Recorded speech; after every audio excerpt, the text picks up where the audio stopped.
Estás a escoitar Un Falangullo. Isto é un podcast en galego. Se queres descubrir máis, podgalego.agora.gal. Ei, señoras e señores, amantes do sacrilexio, crimes e masacres, vistes o máis cruel e disfrazado de tiranosaurus Rex a Semana Santa e que te golpea unha banda de creacionistas.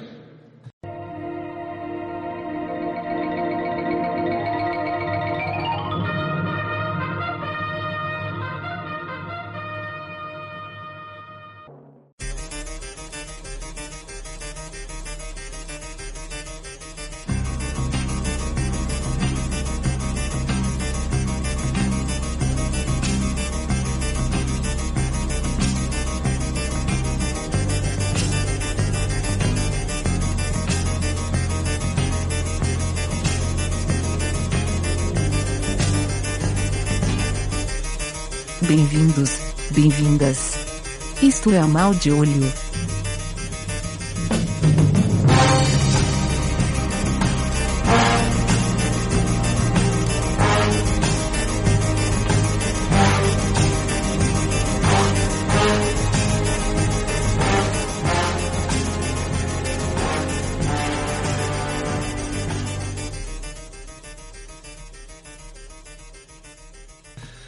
Boa tarde, Maldeollers, benvidos ao vosso podcast galego en galego de terror favorito. Este é o episodio número 15 da terceira temporada. Eu son Vampiri Neda, estou como sempre con Miguel do Caixán, Churitético e, de momento, Sara. non porque vaya a desaparecer, senón simplemente porque aínda non ten alcuña, ¿vale? E estamos aguardando por ela, bueno, con certa expectación. Fixo outro día, non estivemos rápido e non enviamos nada. Fixo un ano de agora.gal, sitio de difusión de contidos en galego, que, bueno, entre moitas outras propostas, pues, recolle a nosa propia, xa que temos a páxina de Mal de Ollo, pues tamén aparece referencia ali e ademais o noso dominio é eso de maldeollo.agora.gal. Así que, bueno, por nosa parte, moito obrigado, parabéns a agora.gal por este aniversario e nada, aquí un saúdo da xente de Maldeollo. Parabéns e gracias. Parabéns! Bueno, debería soar unha melodía, pero infelizmente na sección do Dilo non chegou a tempo, así que non temos novidades por esta parte. Non sabemos cuántos maldeollos temos, ni cuántos gatocans. Sí. E non temos a mención semanal a taxidermia, pero bueno, que xa acabo de facer eu. E nada, e pouco máis. Non temos que agora recuperamos o ritmo frenético de grabación. Sí, volvemos cada semana. Sí. Aí estamos. E desta vez para falar dun filme que vai ser polémico aquí. Foi petición de Sara, que lembremos, non a viras. Non a vira. O sea, viste para hoxe. Que tal a experiencia, Sara? A min gustoume. Por facer unha pequena presentación, a min atraeume o filme porque é un filme de 2016 estadounidense que dirixiu Anna Biller. Son 2 horas aproximadamente. O primeiro que me chamou a atención é que a directora non só dirixe, senón que tamén se encargou do guión, da música, montaxe, vestiario, e descubrín que tamén fixo parte da produción. Entón, como que me parecía unha obra moi completa. Autoral, non? Total. Sí, moi eso, de autoría propia, independente, digamos, fora da industria major estadounidense, e que ademais estéticamente me atraía moito porque imitaba o Technicolor dos anos 60, e estéticamente, polo que vira, parecía moi atractiva. E logra completamente dar esa sensación.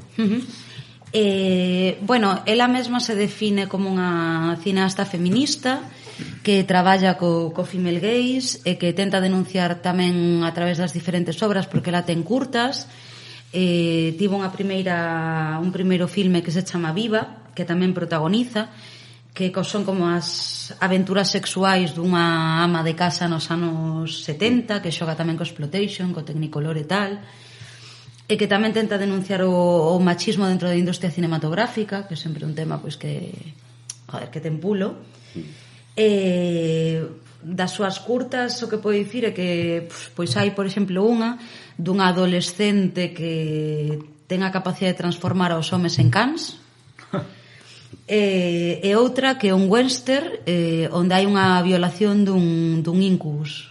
Entón, toda a temática que traballa a directora parecíame a hostia atractiva e por iso propuxen este filme, que é a súa segunda longa, The Love Witch, e que tamén traballa moito coa explotación sexual das mulleres na Hammer e cousas parecidas. E, como anécdota, agora mesmo Ana Viller está traballando para facer o terceiro filme que vai sobre Barba Azul. Xa, impresionante, Sobre o conto de Barba Azul. Que non pode haber un conto máis de, o sea, un auténtico psicópata. A ver que sae de aí, non? A ver que fai, claro. Claro. A proposta é interesante. Pois, bueno, tú tampouco non a viras, non, Tsuri? Non. E, bueno, que tal no teu caso? Ben, a mí moloume. Sí. De feito, saía daqui con que, bueno, a Miguel non lle molara nada, pouco dicir. A ti atopeiche pola rúa outro día e dixeches, non te va a molar. Sí, eu pensaba, a mí molou, eu pensaba que a ti non te ia molar. Entón, nada, pues a puse en plan, bueno, a ver isto que tal. E, joder, nada, disfrutemos moitísimo, vamos. Me cago. Bueno, como xa foi adiantado, bueno, tanto Miguel como eu propio xa viramos antes e as dúas caras da moeda, porque Miguel detestou e, bueno, a mí pareceume que estaba simpática. Faláramos dela aquí, creo que era no de Sitges, que recordo que al facer o reparto das pelis tocame a mí esta en concreto. Claro, sí que recordo que ao comezo moloume moitísimo polo que dicides da estética, fotografía, das cores, que transportas, pero dun modo moi brutal a outra época. Pero logo todo o que é historia, todo tan, non sei, os actores non saben actuar. Pois a mí me parece que está moi como as actuacións da época. Propositado, non? Claro. Podería ser propositado, pero non sei, que eu estaba a ver iso e non me interesa nada a historia, era como todo super cutre, fixoseme longuísima, bueno, porque é unha peli de 2 horas e ten algún problema de ritmo aí polo medio. Claro, non sei, hai moitos momentos que non pasa nada ou que non, bueno, eso, ou non pasa nada, non pasa nada porque non estás pendente do subtexto. Podería ser, amigo. Claro. Logo a buscar información dixen, non sei, eu perdínme unha cantidade de cousas das que está a falar a peña. Non sei. Pois non te preocupes, que dimos dar un repaso a isto. Colorinchis. Sí. Mirando o reloxo. No, pero a mí sorprendentemente nas partes onde aparentemente non pasa nada, están pasando a hostia de cousas. Sí, eu non atopo eses problemas de ritmo. O sea, sí que é verdad que hai momentos que parecen lentos, pero que están pasando a hostia de movidas. Sí, hai cousas como inconexas que tampouco terminas por relacionar co resto da historia. Non sei, a min costoume moitísimo ver esta peli. Foi terrible, unha experiencia malísima. Bueno, pero eso, como xa dixen, a mí sí que me resultou simpática, non lembro, creo que non a cheguei a ver en Sitges, creo que a vi máis tarde ou antes, non sei, por medios non exactamente legais. E a verdade que sí, que bueno, a verdade que gostei bastante, todo un pouco na liña de Sara e de Tsuri. O que sí que recoñezo que eso que comentaba antes, que igual ten un problema de ritmo aí polo algo que outro, pero bueno, sí, o filme é entretido, é simpático, bueno, ben. Bueno, é que non temos moito máis que facer neste primeiro bloco inicial, o sea, eu daría xa pausa musical e falamos xa do tema. Veña. A tope.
Bon, seguimos depois desta pausa. Lembremos, episodio 15 da terceira temporada de Mal de Ollo, que dedicamos a The Love Witch.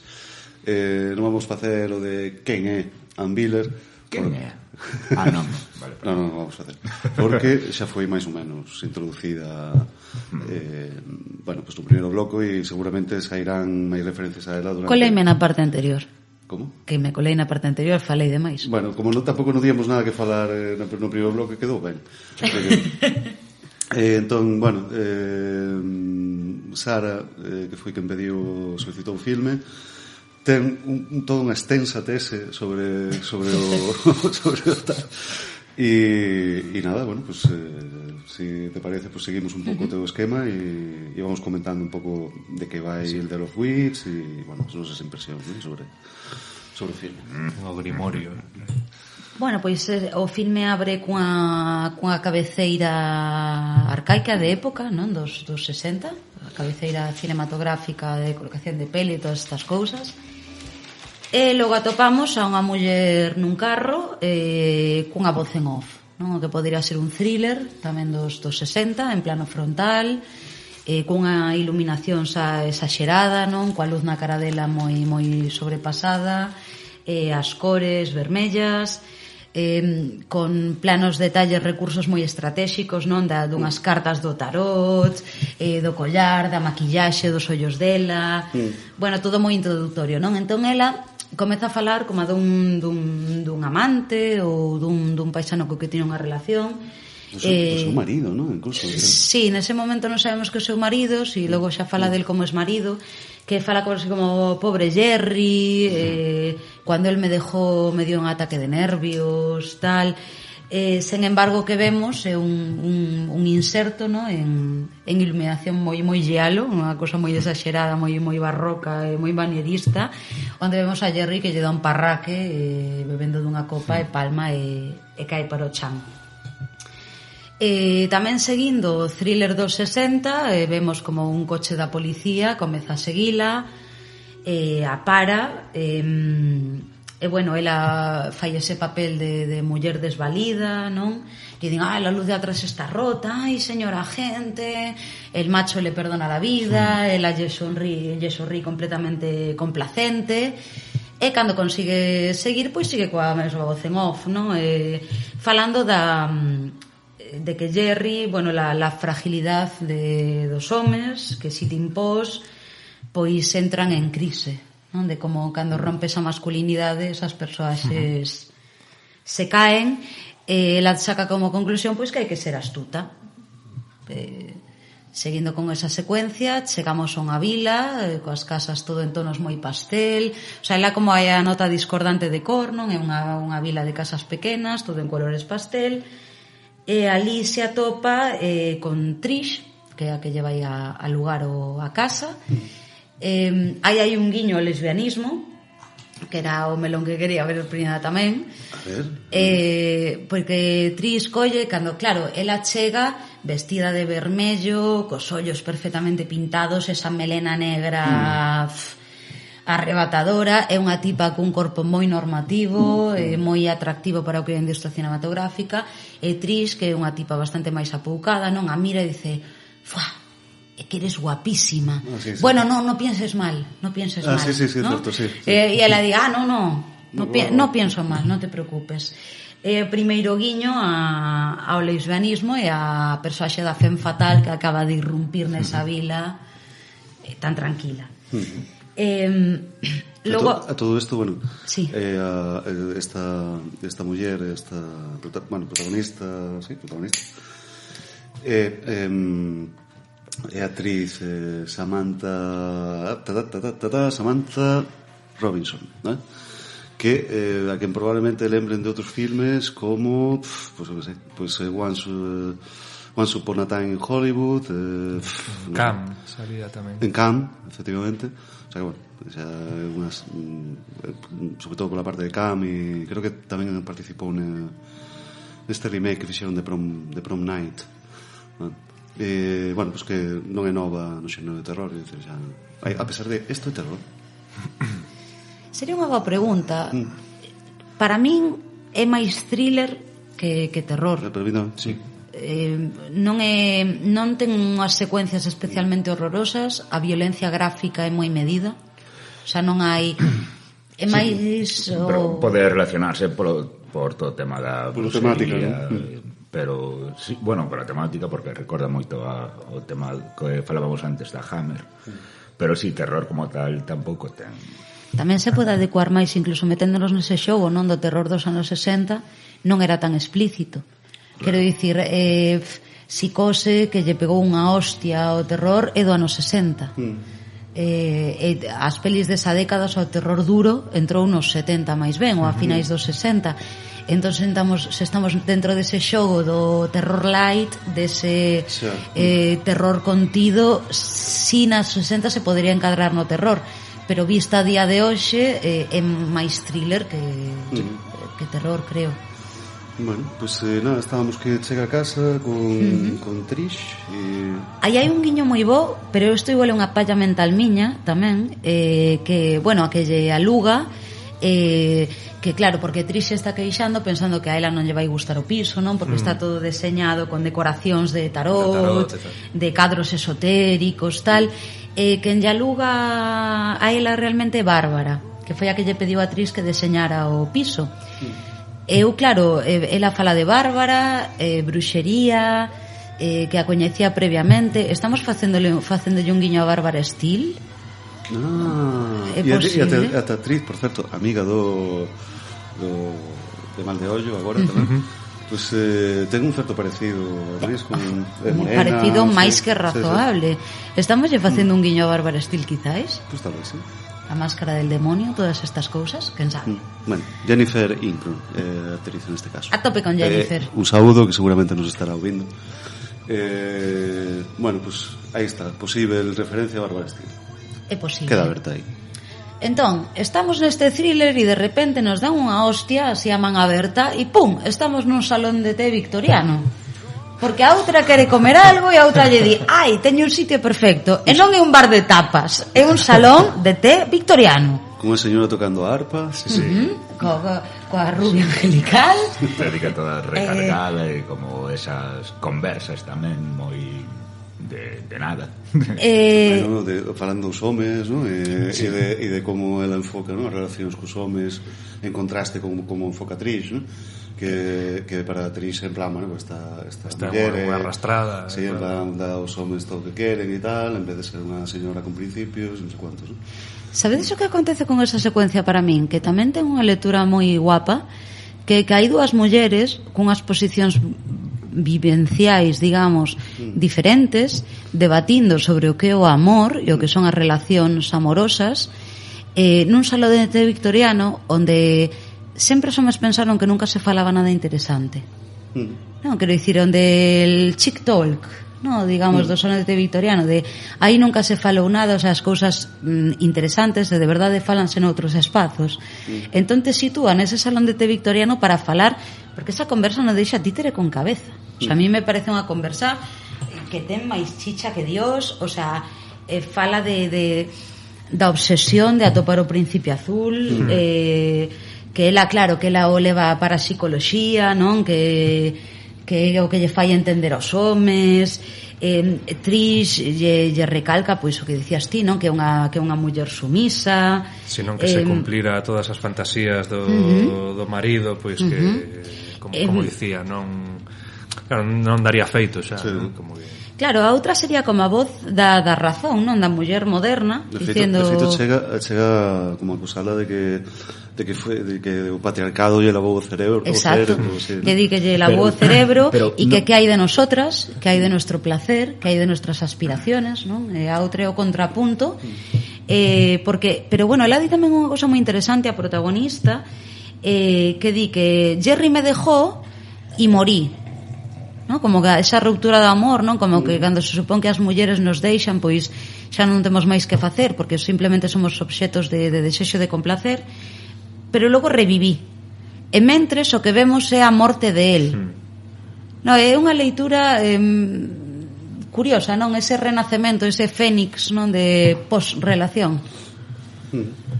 Pero non vos parece que quizáis É dicir, é unha contradicción porque ela está a falar sobre eso, ser unha muller moderna dende o punto de vista das relacións, pero que eu creo que ela ao arranxarse tantísimo, ao ter esa pinta, esas cousas, sí. No, pero que dá o punto moderno é a outra, é Trish. Sí. Ela de feito, o sea, a protagonista, o que di é que os homes son como nenos e os separa en 3 necesidades. En que ti tes que ser bella, ser bonita, en que os tes que coidar e que a vez os tes que deixar ser homes, porque cando lle rompes a masculinidade e deixan de ser homes, se destruen. O sea, ela está dende un punto de vista da sumisión clásica, da sumisión patriarcal con respecto á relación romántica, e a outra persoaxe que Trish é a que lle di, pois eso, que lle dá cera, sabes, que le dice, te ha lavado el cerebro patriarcado, solo aspiras a complacer, e Elaine o único que lle di es, bueno, yo soy adicta al amor, ¿no? O cal é moi interesante tamén esto de ser adicta al amor, o sea, eu o fiaría directamente con toda a teoría de Kate Millett, ¿no? De bueno, si para el marxismo el fútbol es el opio del pueblo, para as mulleres o opio sempre foi o amor. No, de mentres nos amábamos, vos gobernábades, vos tomades as decisións e nos dedicábamos a amar. Toda esta leitura, non, do Príncipe Azul, do amor Disney, do máis lesivo é un cancro que temos as mulleres dende nenas, porque o que aspiramos é un príncipe azul nun cabalo branco. Bueno, é interesante o plantexamento. Aquí literalmente, ao final. Claro, quere dicir é cumplir as fantasías Disney dunha nena. Bueno, aí aparece Richard, o marido de Trish, o se supón marido progre, non? Porque Trish é unha muller que está falando as cousas un pouco claras. Bueno, pero chegar a leguas, tamén tomando un espazo que non é del, tamén é de dicir. Sí, chama a atención, ¿no? Pero se isto é só para mulleres, non? Que fas aquí? É como, bueno, es que te fui a buscar o curro, non estabas. Típicas microinvasións de espazo. Estoy aquí con unha amiga, bueno, es que non te encontré. Pero é un minuto nada máis. Claro. E así funcionamos, non? Entón, aí aparece por primeira vez a mirada de Elaine, que vai ser recurrente ao longo da peli. Que todo isto me encanta, porque isto é unha cousa que a xente se queda con, mira, sí, as cores, o tecnicolor e non sei quantos. Pero estes planos, estes zooms, os brutais. Eso é brutal. Con música mosqueante, completamente en plan de pam, pam, pam. Esos ollos, bueno, non é esa música, pero na miña cabeza sou así, non? Esos ollos que no momento en que ela fai os maleficios, non? Digamos que a súa mirada que ao final, claro, é curiosa esa dualidade, porque ela está falando dende o punto de vista dunha muller sumisa, pero que logo é unha mirada de poder completamente. Bueno, porque, sí, non deixa de ser unha muller bastante independente. E que de feito, bueno, é o paradoxo, non? O tema, porque por unha parte ela ofrece os homes o que os homes desexan, que basicamente pues, un ser subalterno, un pouco a expensas bonito, subalterno, que coide e que non te quita masculinidade. Sí, pero por outro lado, ela emprega eso como para dominaros. Sí. Claro, entón ela ponse nunha situación de poder e esa mirada vai ser recurrente ao longo de todo o filme, vai pasar entre eso en 4 ocasións, que ela simplemente con mirar a un home pois xa o ten nas súas mans, non? E nada, ese zoom exagerado que días ti moi da época, non, copiando ese rollo, ¡fan! Esos ollos. Si, non, o tipo que entra queda aí queda parado no momento, en plan, hostia, te sabe, un efecto inmediato, non? Levaría ao extremo o mestre Fulci, isto de zoom aos ollos, as mans. Sí, pero está bebendo diso, realmente.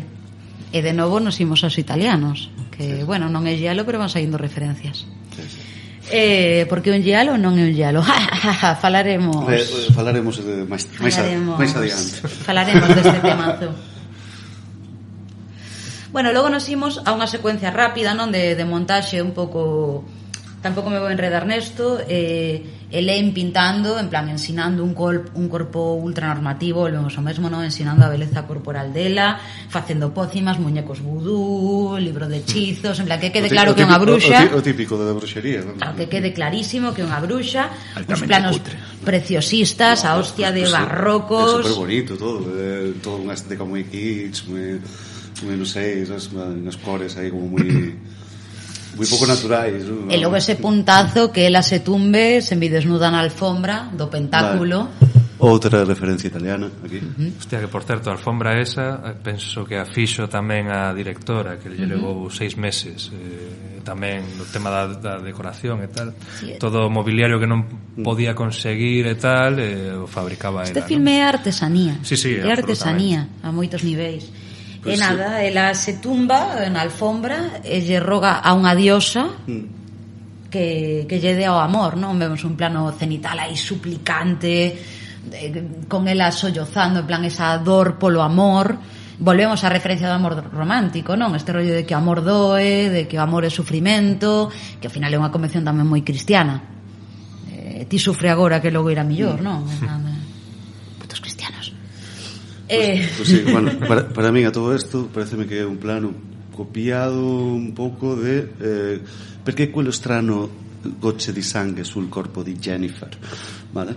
Creo que neste caso Samantha Robinson hai como 3 ou 4 escenas nas que bueno, non sei, isto quizás porque me parece familiar, porque me parece moi parecido, pilla como referencia a Edwidge Fenech en 2 ou 3 diálogos nos quais hai algunhas escenas de subida. A ver si cando vai no coche o comezo de Psicose. Sí, ¿no? Psycho, sí.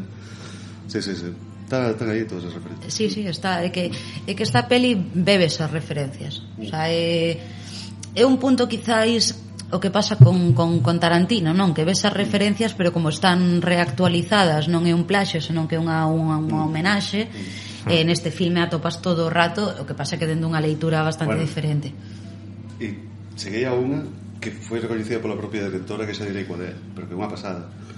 Xa os direi porque joder, bueno, xa me ia desflipar. Bueno, despois desta secuencia así tan praxe da bruxería, para que quede claro que é unha bruxa, por se acaso non nos quedara claro, quen o ia pensar de Love Witch. Ela vai a unha tenda esotérica que nun principio, pois bueno, é un xeito de ganarse a vida, non? Para ofrecer os seus produtos, a tipa da tenda os colle. Nun principio é unha secuencia que non ten demasiado tal, que logo terá máis relevancia ao longo do argumento. O que si aí, bueno, pois se ve ese quede, non? Que ela tende a ser moi amable coas mulleres ao seu redor, non? Que rompe un pouco este tesbetzel, non? Que as mulleres falan todo o rato, interactúan entre elas, non? Sen mediación de homes. Ela vai xantar ao banco do parque. Aí ela está reflexionando, porque a voz en off é moi recurrente sobre a ambición e a bruxería. O punto gracioso que lle vexo a isto é que ela está reflexionando sobre isto mentre se come un sándwich. En plan, bruxa pero humana. Oiga, me estoy comiendo un puñetero sándwich aquí mentres falo de cousas moi profundas. E aí é cando aparece el. Oh my god. O ve a él, a home, non? Porque lle suplicou a deusa por un home, e de novo, bum, os planos dos ollos. El chan chan. El queda prendado, o sea, literalmente está falando con outra pava, claro. O único que lle falta é por llamar na cara. Sí, claro, o sea, a labur. Claro, o sea, está falando con outra tipa e de repente había a él e di, fuá. Que isto, que esta muller, que este ser sobrenatural que está aquí, non? Chegas a ela, tampouco é como que non hai moito que comentar, non? De hola. Claro, o único que hai aí é atracción sexual, que tamén está ben, o sea, abertamente o tema da atracción sexual, o sea, ves unha persoa que te atrae e te achegas a ela e a outra persoa está receptivamente sexualmente contigo e te di, que tal, como estás? Que tamén naturalizaron as cousas que ás veces damos unhas voltas da hostia e que ao final funcionamos así con 4 cubatas nun bar, non? Sí, ponse a falar da natureza, non? Esa ten a excusa de, pois eu teño unha casa no monte, precisamente. Claro, pero que de feito ela tamén toma unha posición de poder da hostia porque ela leva a conversa, ela lle di, non, estou segura de que a ti che gusta a natureza, que o tipo de feito é curioso como el comeza a poucarse, non? Como que se achega en plan soy profesor universitario, soy un tío super interesante, e ela con 4 frases o vai desmontando e de repente tipo é un pelele, ¿no? Dicindo, hacemos lo que tú quieras, cariño. Sí, o sea, bébete esta cousa que preparei para ti, así tipo di, hostia, está forte, remata. É unha tipa que acabas de coñecer e que te ofrece unha cousa que non te marca nin, sabes? E de feito primeiro ela se lle ofrece como sexualmente, non? Lle di, pues si tienes unha casa, quieres llevar a unas chicas a casa? Ahora? E aí cando el se desmonta de todo, é como, esto se me queda enorme. Pero para facer claro, o mellor, ofrecesela, eu encárgome de facer a cea, non? Que o tipo en plan, vamos foder xa no coche. Claro. E ela, non, vou facer a cea. Sí, esto. Claro, porque ela vai como que ela vai medindo o tema cando lle gusta a ela dicir de ata que o conxuro, non, o maleficio, claro. Fagata, entón ela vai medindo os tempos. E para min o papel dele como estoy asustachondo. O sea, como estoy acojonada e a vez cachondísimo, o sea, esta muller é increíble. Claro, non podo retirar a posta agora. Xa quere foder con ela o que dicías ti no coche, lle ofrece a tal, lo que tú quieras, esto me lo bebo, lo que tú quieras, que es esto, lo hice yo, es casero, estupendo, todo es estupendo. Vou facer a cea. Tipo, bueno. Entón hai unha secuencia tamén que me fai moita coña, non, que en la cociña el prende a chimenea, claro. O sea, las tareas feminizadas, as tareas masculinizadas, tamén creo que non é gratuito que ela estea facendo carne a tixola, o sea, ao final tamén é unha metáfora, non, de a carne, el deseo, estas cousas. Comezan a falar na cea, claro, ela é unha provocadora, non? De todo o que lle din os homes ao longo da película, ela lle pode sacar o punto sexual. O sea, lle di, soy profesor universitario, trabajo con literatura do século XVIII. Eso es libertino. E outro, pero por que dis eso? No, hombre, porque e ela é unha muller intelixente, dille as referencias eróticas. De feito, el di, pois sí, completamente, ¿no? Claro que sí. Adoro as mulleres. Claro. Entón, el comeza a sentirse raro, non? Xa a pócima comezou a facer efecto e aí comeza unha secuencia loquísima. O sea, con rollos estrobo, psicodélicos... Esa secuencia é brutal. Está inspirada por las vampiras lésbicas de Jess Franco. Claramente. De feito, ela apaña como unha cousa, unha especie de fular vermello, non sei que. No, esa na segunda. Na primeiro que fai é sacarlle o arcoíris. Sí. Que la vai toda de negro. Arrasa. E el mentres está flipando porque di, eres unha dualidade. Claro, el o que lle di... El está con LSD tamén, hai que decir. Claro, dice, tienes dúas... Pues, primeiro drogou, non? Con nervas psicodélicas, logo comeza a facerlle un striptease, hostia de sensual, xogamos con male gays aí a tope, ela vai toda de negro, non? E temos a femme fatal co pelo negro, vestido negro, entón cando comeza a quitarse a roupa, todo forro de dentro, de cores arcoíris, e o outro está flipando dicindolle, tes dúas personalidades. Nos das unha parte escura por fora, pero por dentro eres outra movida, eres core, e a quién le vas a dar ese arcoíris? E el arcoíris te lo doy a ti, cariño. A ti, cariño. Bebé. Claro, que al final es como, le das tu flor, le das tu arcoíris, ¿no? Volvemos ás metáforas cutres, vamos, romántico, a tope. Y nada, mientras ela se desviste, él está tolísimo, os planos del de oliendo la ropa, en plan huele bragas total, mordendo a roupa, o sea, está extasiado ali, e entón, logo ela lle dá permiso, ¿no? O consentimento, ela negoulle 2 veces, e logo lle di, agora me puedes hacer el amor. En plan, directamente, non lle di agora, sí. Ela leva o control en todo momento. E a escena de sexo está, eu creo que quitada, do lostrano bicho da señora Ward. Bueno, outro llalo. Que ao parecer isto non é un llalo, pero aquí as referencias que están saindo son todas de llalo. E da tría sonora a maior parte son, bueno, hai algunhas que son compostas por la propia Ann Miller, pero tamén hai de Ennio Morricone, de Lucertola sulla pelle di donna, bueno, o sea, a música de Morricone, pero de Lucio Fulci, o filme, e de outros tantos llanos. Pois aí temos unha secuencia de sexo, estrobo, con desenfoques, barridos, luces, caleidoscopio, como bordes vermellos, o sea, unha locura, que é unha tolemia de secuencia, que ti dis, buah, que sexo máis loco, tal, e mentres, un misionero, en serio. O sea, en serio, non hai moito frenesí. O sea, quero dicir, todo ese frenesí sexual representado. Tamén é a representación do sexo que se pedía aquela, non? Claro, é que volvemos ao mesmo, non? Como que está xogando con esa paixón desenfrenada que remata en un misionero. O sea, esto dá para pensar, E despois o tipo comenta, nunca tive unha relación tan intensa. Claro. Isto foi a hostia, que se suponía un focarino. Claro, un misionero a media luz é o mellor que me pasou na vida. No, a ver, se chamos realistas. A ver, supoño que hai, non sei se hai elipsis ou non, pero bueno, así a cousa do momentillo. Igual se saltaron os preliminares, sabes? O sea, hai elipse, o concepto de preliminar é asqueroso. Porque se algo é preliminar da penetración, porque se non hai penetración non hai sexo, é o punto culme. O concepto preliminar é xenoxento. Erradiquémolo do vocabulario. Retiro.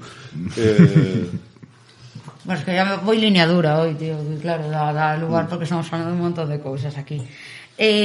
Vale, a cousa é como buen señor que se cree un fucker e de repente descubriu que non era un fucker, sino que o están fodendo a él, dalle a tristeza poscoitum. Tristeza poscoitum, non me mires a la cara, socorrito, estoy super triste, quiero llorar. Ela lle coida, non? Ela como papel complacente de ai, non te preocupes, yo te quiero mucho. El comeza con discurso hostia de misóxino, de no eres como las demás mujeres. Claro, ella digo estar aí sempre. Porque claro, ninguna mujer se me había entregado así, tú no eres como las demás. Ela dándolle a razón, ajá, sí. Eres un misóxino, eu a tope contigo, sí, cariño, sí. Claro, tipo que se dicía un libertino, non? De pronto está aí como, vamos... Claro, e é o tema da castración sentimental, non? De que el ten medo de sentir amor.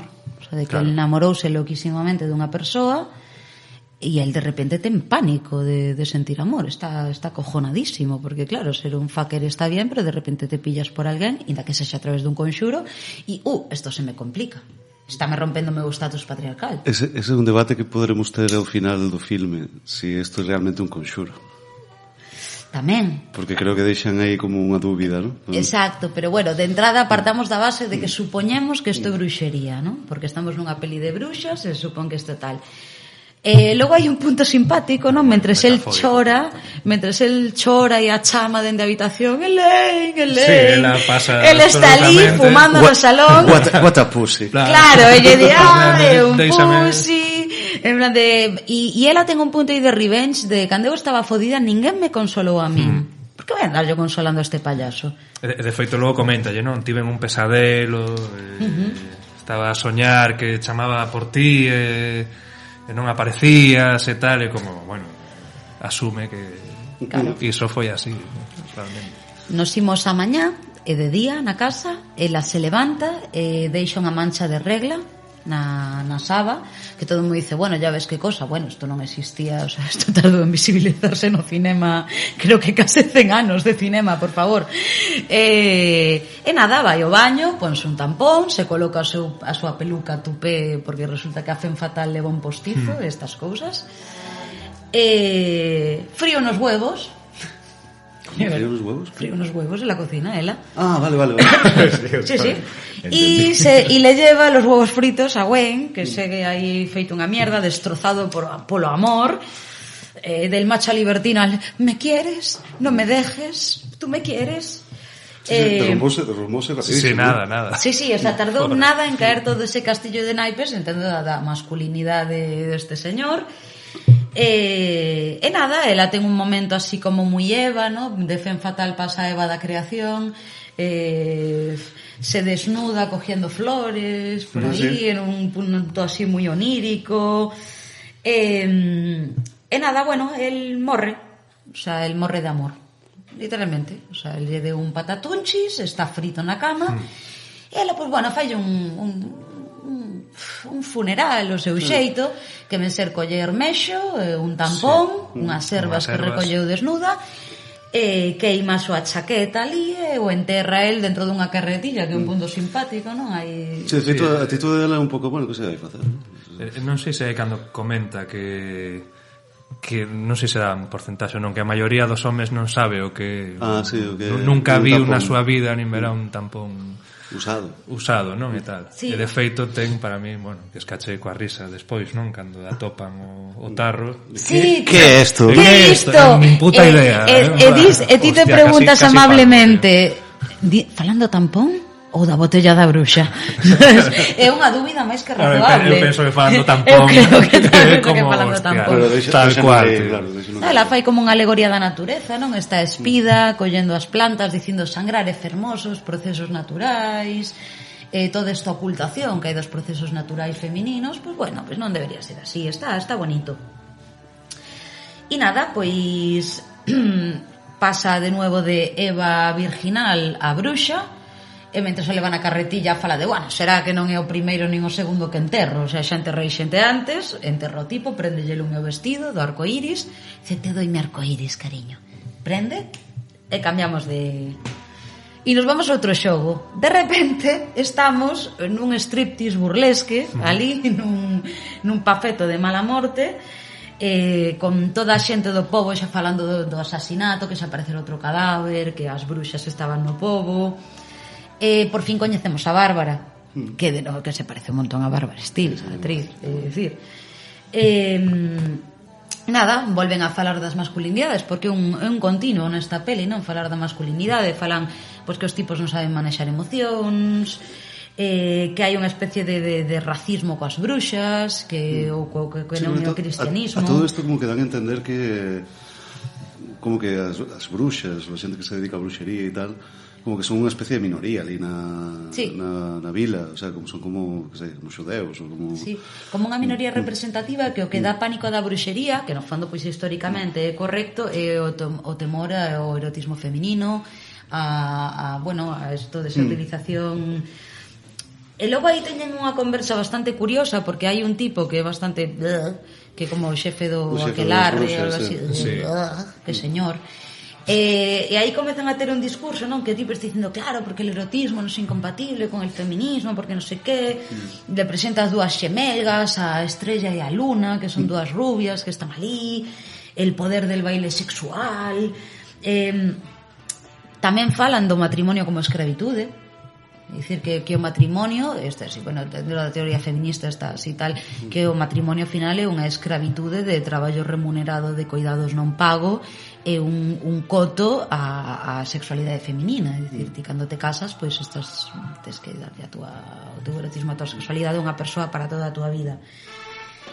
Para min ten moito que ver esta secuencia co fetichismo e co voyeurismo do que fala Laura Mulvey, non? En Placer Visual e Cinema Narrativo, que fala todo este Mel Gaze, de como a observada, o que observa, pero que hai como un reempoderamento de toda esta visión, non? Exhibir sexualidade non é exhibir subordinación, ao final, non? Poden ser dúas cousas diferentes. Igualmente hai un discurso moi trasnochado para min aquí, que fala que sería a teoría do feminismo da diferencia, non? De lo masculino, lo femenino, e a min hei de dicir que unha cousa que me asquea, o sea, dentro da teoría feminista estou bastante separada destos discursos dentro do meu concepto político, porque claro, falamos ao final do home racional e de la mujer diosa sensual, e este feminismo da diferencia, bueno, a mí me de todos modos mata. Aquí non sería triste un pouco a cuestionar eso.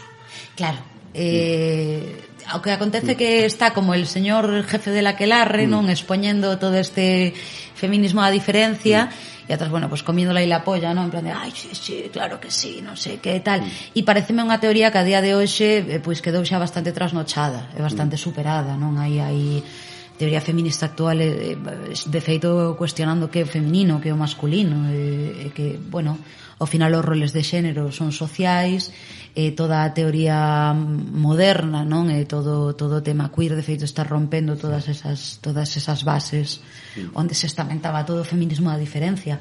E bueno, para min claramente, para min o que tumba, pero esta é a miña opinión persoal, para min o que tumba sobre todo o feminismo a diferencia é que o home se asume, o sea, a masculinidade se basea en castrar o sentimental, en que non se vos permite vivir sentimentos, e eso, en vez de interpretarse como unha castración ou como algo negativo, dá o poder da racionalidade, non? Bueno, é bastante absurdo se o pensas dende o punto de vista político. Pero bueno, que ahora xa me funda a peli, vale? Agora xa estou patinando cara a outro lado. Bueno, de aquí nada, temos unhas cuantas secuencias flashback de altares, rituales. O primeiro ritual dela onde quase aí parece como unha violación, non? Que ele está nun altar sentindo disgusto, un montón de xente espida ao redor. Tutti el colori del bullo, referencia a Yaliesca tamén. Aquí está a Pineda negando Giallo mentre fai referencias de Giallo. La hipotenusa.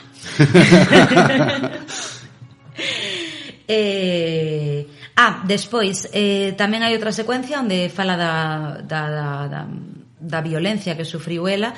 Están mirando o altar de fotos dos seus amantes, exparellas, e vemos un off do seu exmarido que lle di: esta noche cené tarde 3 veces, no te peinas, la casa está sucia, estás un poco gordita, ¿no? Estoy teniendo paciencia. No, ese es el marido, luego habla el padre. É como el daddy issues, el marido issues e todos los issues. Pero o do pai é moi perverso, ao menos o que lin eu, porque de repente dice, en plan, mi hija está gorda e está loca, ¿no? Ese é o que di o pai. E despois dice, se te ha quedado muy buen cuerpo, ¿te gusta que te toque aquí? Eso era, que entón non entendín, eso é o pai. Claro, o sea, primeiro fala a voz en off do marido, que lle diga a casa está sucia, que non sei que e tal, e logo fala unha voz que di, mi hija está gorda e está loca. Entón, suxire, digamos, abusos paternais. Suxire abusos sexuais por parte do pai cara a ela. O sea, como o marido abusa dela dun xeito e a figura paterna abusa dela de outro xeito. Non me quedei nada con esta historia. Eu flipei, tiven que escoitalo 2 veces porque dixen, what? Reply. Pois sí, é o que di a voz en off. Non sei se están mesturando as dúas, non o sei, pero eu o que entendín a lo menos é que o pai primeiro di que mi hija es fea, es gorda, está loca, e logo, mi hija es atractiva, mi hija adelgazó, ¿te gusta que te toque aquí? Ajá. Que feo eso. Feo, perverso, abuso sexual. Vale, entón aquí xa entramos en modo thriller, policía. Maderos.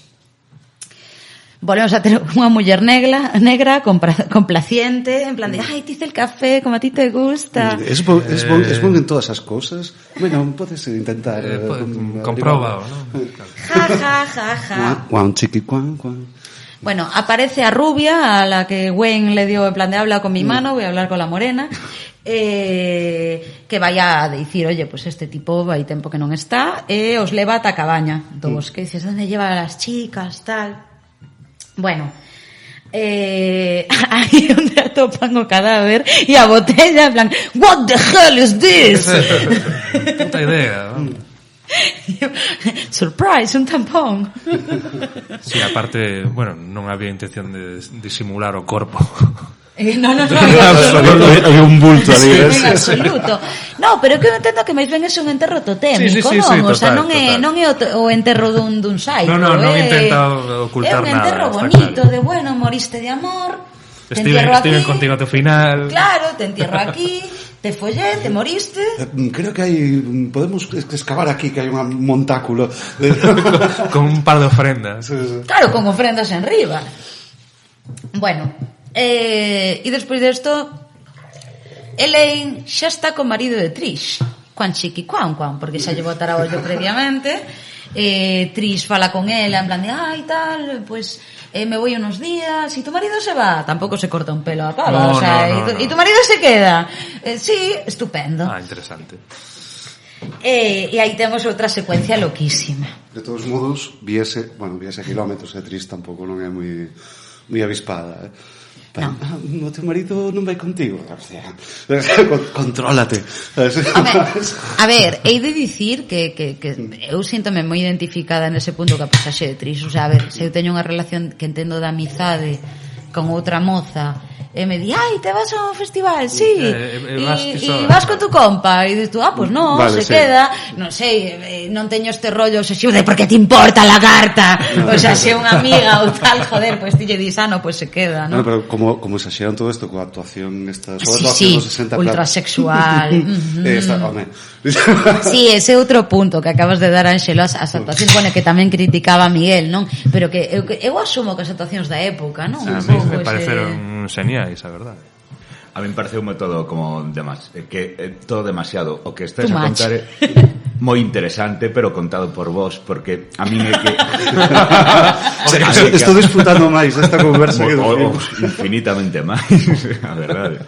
Sí, claro, é dicir, para mí é todo iso, a verdade é que tampouco reflexionei tantísimo sobre as cousas que están a pasar na peli, pero sí que eso, para min había moitas cousas que estaban aí que eu ou non entendía ou non vexo exactamente o que vedes vos.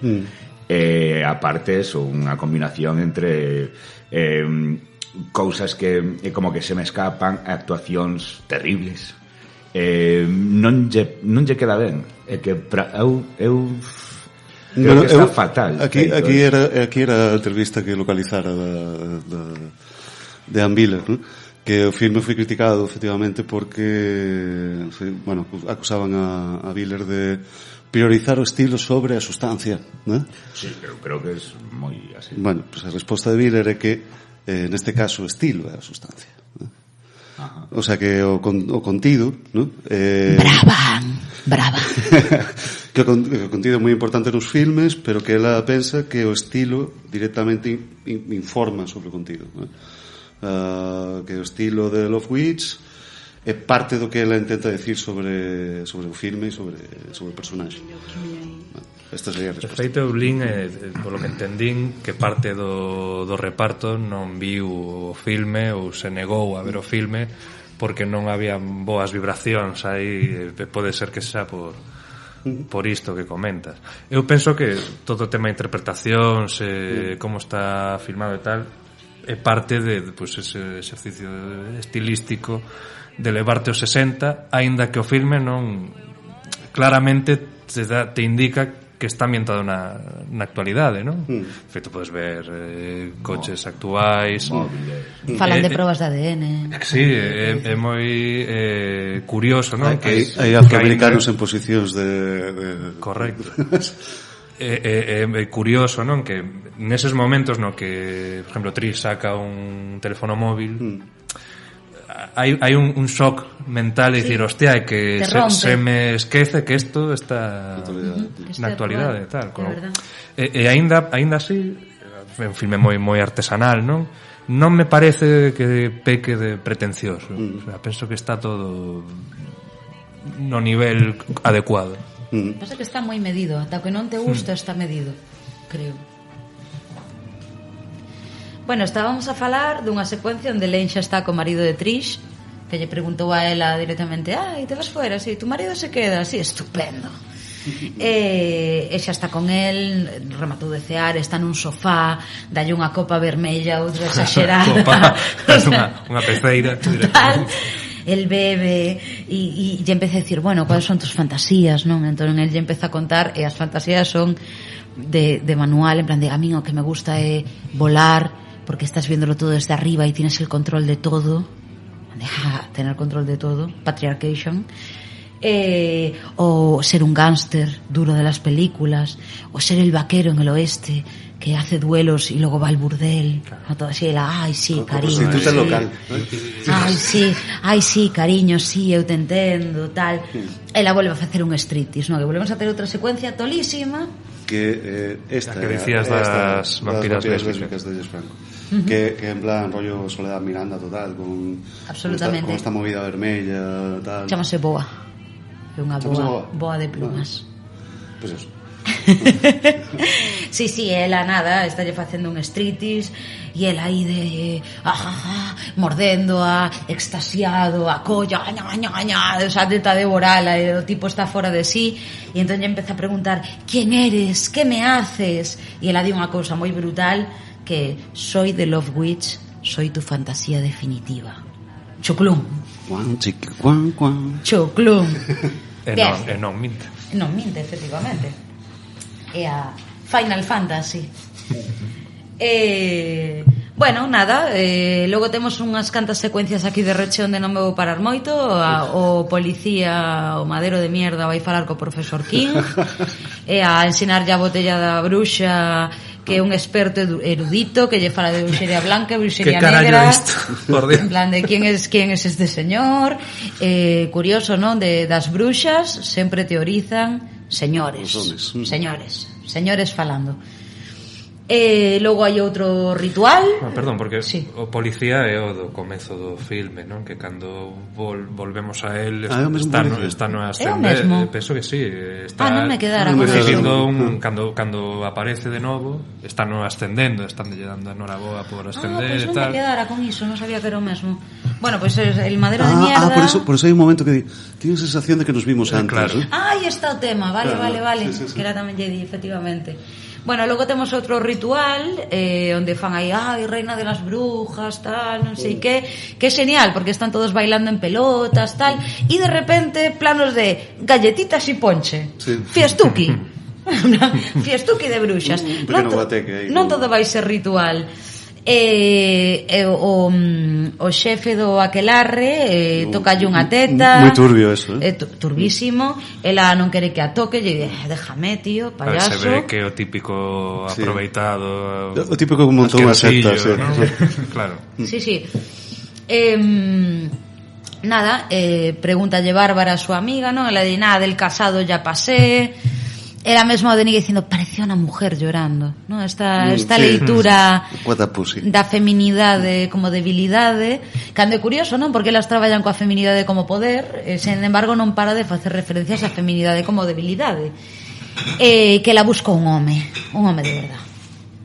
Ben, plano, Richard en casa. O marido de Trish está devastado, está destrozado, o matrimonio roto. Ela lle está dicindo: bueno, me voy a tomar unha pastilla e me vou para a cama. El bebendo, mentras ten flashes ultra eróticos, de Lane atada a cama, vermella con fío dourado, rojo e oro. Claro, el pasa da fantasía a triste realidade, así de golpe. Fantasía total. Non pode asumir. El devastado, porque xa non ten esa fantasía no seu poder, digamos. Cando el pensaba que tiña no seu poder, pero surprise, non estaba no teu poder. Vale, da tenda máxica que falábamos antes, o policía Meadows vai a tenda máxica, ensinalle a botella da bruxa, e a tipa, bueno, pois se chota, non? Dille que é a única que coñece que fai as botellas da bruxa é Elaine. E nada, é como xa a sociedade comeza a cazar a bruxa, non? Estamos en momento thriller. A cousa é, vai a casa de Elaine, é brutal esa secuencia, o sea, sí, é brutal. Como cambia todo. É brutal, o sea, él entra en modo castigator, plan de, soy un policía durísimo y vengo a cogerte a ti. Ti eres a única sospeitosa. Criminal. Exacto. Eres a única sospeitosa que hai aquí. Y ela, con olliños así de Bambi, ¿no? Y decir, la brujería salvó mi vida, tal, usted me cree capaz. Y él xa de repente xa está pedindo perdón. Fai, momento, mirada, chan, sí, os ollos de Lane. Cae aí en un paternalismo, ¿no? Sí, en plan de... Y ya le dice, llámame Griff. Está aí, xa. Aí dices, bueno, xa estás. Claro, y él hacia ahí se pasa frenada en plan de, lo ve y dice, eres mi destino, las cartas, el caballero, ¿no? Disney, o sea, eres mi caballero Disney. Él xa se ven arribísimo, o sea, dice, buah, esta pava está loquísima por mí, y a convidas a ir. O sea, a montar a caballo. Así, como que no quiere la cosa. Todo súper profesional, Todo, o sea, todo loquísimo. La investigación está en caso de... Claro. Non ten saída. Pero bueno... Como entrar no piso dunha sospeitosa e 10 minutos despois, chámame Griff, quieres venir a montar a caballo. Estamos nesa situación. E nada, aí esta seguinte secuencia é locura, non? Eles ideales a caballo, vestidas de blanco. Isto foi a parte que se me fixo especialmente bola. A min tamén. A ver, especialmente, claro, eu xa estaba forísima da peli. Pero mí aquí rompeu un pouco o ritmo. Pero é moi interesante, porque é un momento no que el deixase levar completamente, non? Pasa por a falsa boda, esta e tal, entra ao xogo. Pero claro, logo tamén ten que volver a súa vida real, onde os propios compañeiros o cuestionan, ¿no? Claro, pero é moi brutal, ¿no? Ese momento anuncio soberano, sabes, de Ponche soberano, as dúas vestidos de branco, nos cabalos, en plan modo señorito andaluz, sabes, que non sei como dicirte, sabes? Sí, total. É total, entonces de repente, ai, se escucha música e chegan un rollo medieval que non sei se de repente estás nunha peli de Pasolini ou algo así, sabes, e de repente entraches aí, pum. Aquí digamos que esta é unha dos filmes, o sea, esta é unha referencia, digamos, moi extensa a un filme que é un dos preferidos de Anne Miller, ¿vale? Que se chama Peu d'un, está ben? Podar, sí. Sí, vale. Peu d'un, o sea, a pele de asno, ¿vale? Que está basado nun conto de Charles Perrault, ¿eh? E que está dirixido por Jacques Demy. E nada, xa estou aí, o sea, e nada, bueno, pues este é un dos filmes preferidos de Anne Miller. De feito, nunha das curtas creo que fai tamén unha especie de homenaxe ou algo así bueno, pues en concreto a este filme, ¿no? E é todo como unha fantasía de eso, bueno, Disney, ¿no? Claro, están ali de repente nun entorno medieval, pero que son a peña do aquelarre, que la coñece, os xispen os dous e os visten de rei e de raíña, e os casan, e atención, super metáfora, en plan, os atan, sabes? O sea, matrimonio, volvemos ao mesmo matrimonio, como a escravitude, matrimonio como que te ata, como que te limita. Bueno, é a metáfora, como cando a xente se quere moito e pon un candado nunha ponte, vale? O sea, son destas metáforas que dices sí, non estás simbolizando algo positivo realmente, non estás fechando unha cousa. E que dentro do concepto de amor romántico, sí. Sí, ese peche, non? Estamos atados e unidos para a vida. E esta é a mierda do amor romántico, o sea... De todos modos, aquí nesta secuencia que hai como todo eso, unha especie de feira medieval, pero non cutre como a da Coruña, sino en plan como medieval, vale? Que é todo así como moi artificioso, sabes? En plan, e as actuacións flipame moitísimo, a pesar de que a parte que digamos que máis me custou do filme, as actuacións de todos, ¿no? As interpretacións de todos é tal cual, o que sei, unha produción do de inicios dos 60 ou así, sí. para a televisión, o sea, estes sorrisos, estes olladas cómplices, non sei que, cando non me está pasando. A mí me lembro o rollo de Pasolini, este de Uccelacci Uccellini, ou estas movidas, sabes, esa exageración, ese tema. Bueno, canción de amor, o sea, o bardo aí cantando unha canción de amor asquerosa, demencial. Claro. Bueno, e de dicir que a min o que me separou desta secuencia, pero xa tamén unha cousa persoal miña, é que os arlequíns danme pánico, non medo, danme pánico. E hai un arlequín ali, a hostia de perverso, falando cun boneco que a min eu quería morrer, eu de dicir, aquí viste, non, realmente é un filme de terror. Aí é o terror, Anxelo, de verdad. O sea, terrorífico.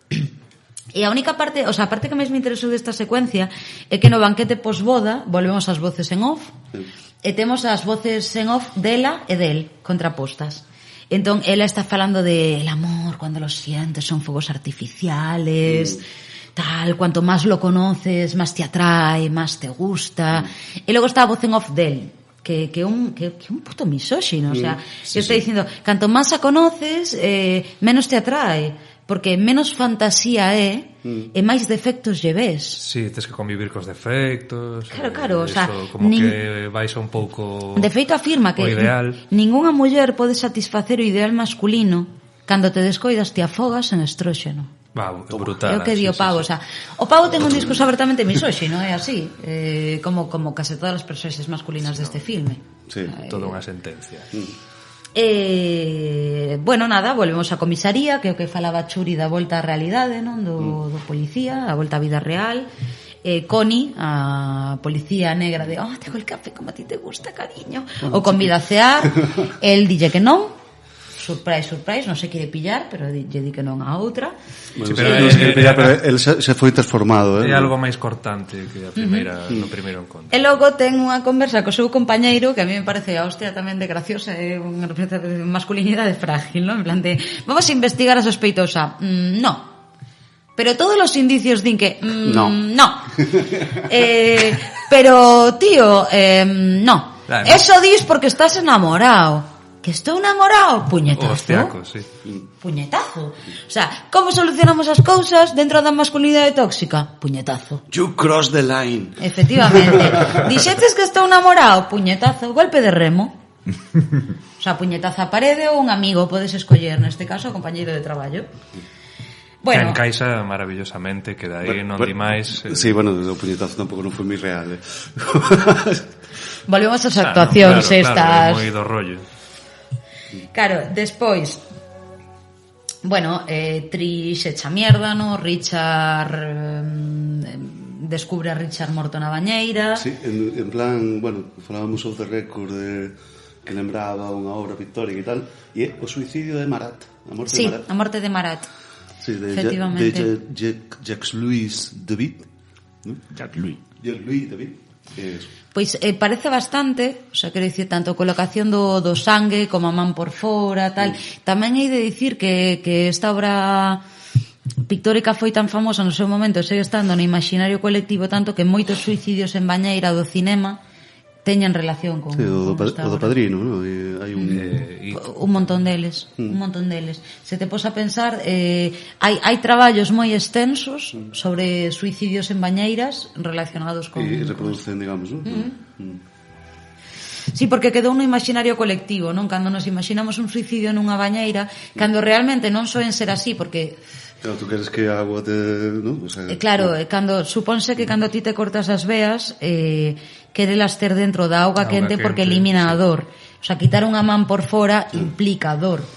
No suicidio de Marat se supón que a man está por fora porque estaba facendo unha lista, porque o tipo era un chotas, non? Estaba facendo unha lista de nomes ou algo así.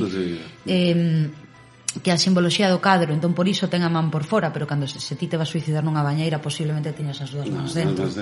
Claro. Pero sin embargo no imaginario colectivo así quedou, e no cinema hai un montón de referencias ás mans fora na bañeira no suicidio. Bueno, po caso, Trish vaise, pues, se matou mi marido, que vai a hacer? Al salón victoriano, onde se falan as cousas anodinas, como suicidio, por exemplo. Si, de feito está ali enloitada, non? Como hostia, un grande contraste total, con... Claro, e a partir de aquí todo se acelera para min no filme. O sea, a partir de aquí todo se precipita. Ela fala, bueno, de feito fiamos a morte do marido con como lle botan un caramelo rosa a unha tarta no salón de té, que como enlazamos as dúas imaxes, que tamén nos mete no perverso dentro desa estética tan preciosista, non? E tan victoriana.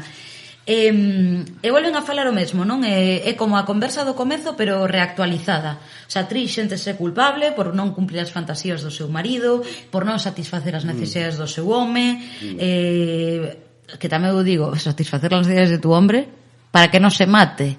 LOL. ¿Sabes? O sea, no me jodas, tío. Toxicidad a tope. No me jodas, tío. De todos modos tamén, quero dicir, independentemente que o filme, digamos, a temática que trata esta especificamente, tamén é unha reacción natural, non? Se tes algún próximo que unha persoa próxima que comete suicidio. Sí, pero tío, que pensaría sería non apoiei, non estiven aí cando precisaba, non foi un apoio moral que esa persoa necesitaba, non acoidei como tiña que ser, ou non fun consciente do mal que estaba, pero non dices, non cumpli sus fantasías eróticas, non le satisfaje, LOL, tío. Vamos a ver, normalmente, quero dicir, non teño un caso tan cercano de alguén que cometera suicidio, pero a maioría das reaccións van por outro lado.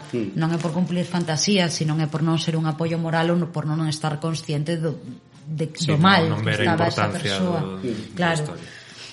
E nada, pero bueno, aí é tamén para chegar a esa situación que comenta ela, non? De, fíxate, non? Agora invertimos os nosos que palla sensibilidade tamén da bruxa. Sí. Bueno, pues eu agora estou prometida, sabes?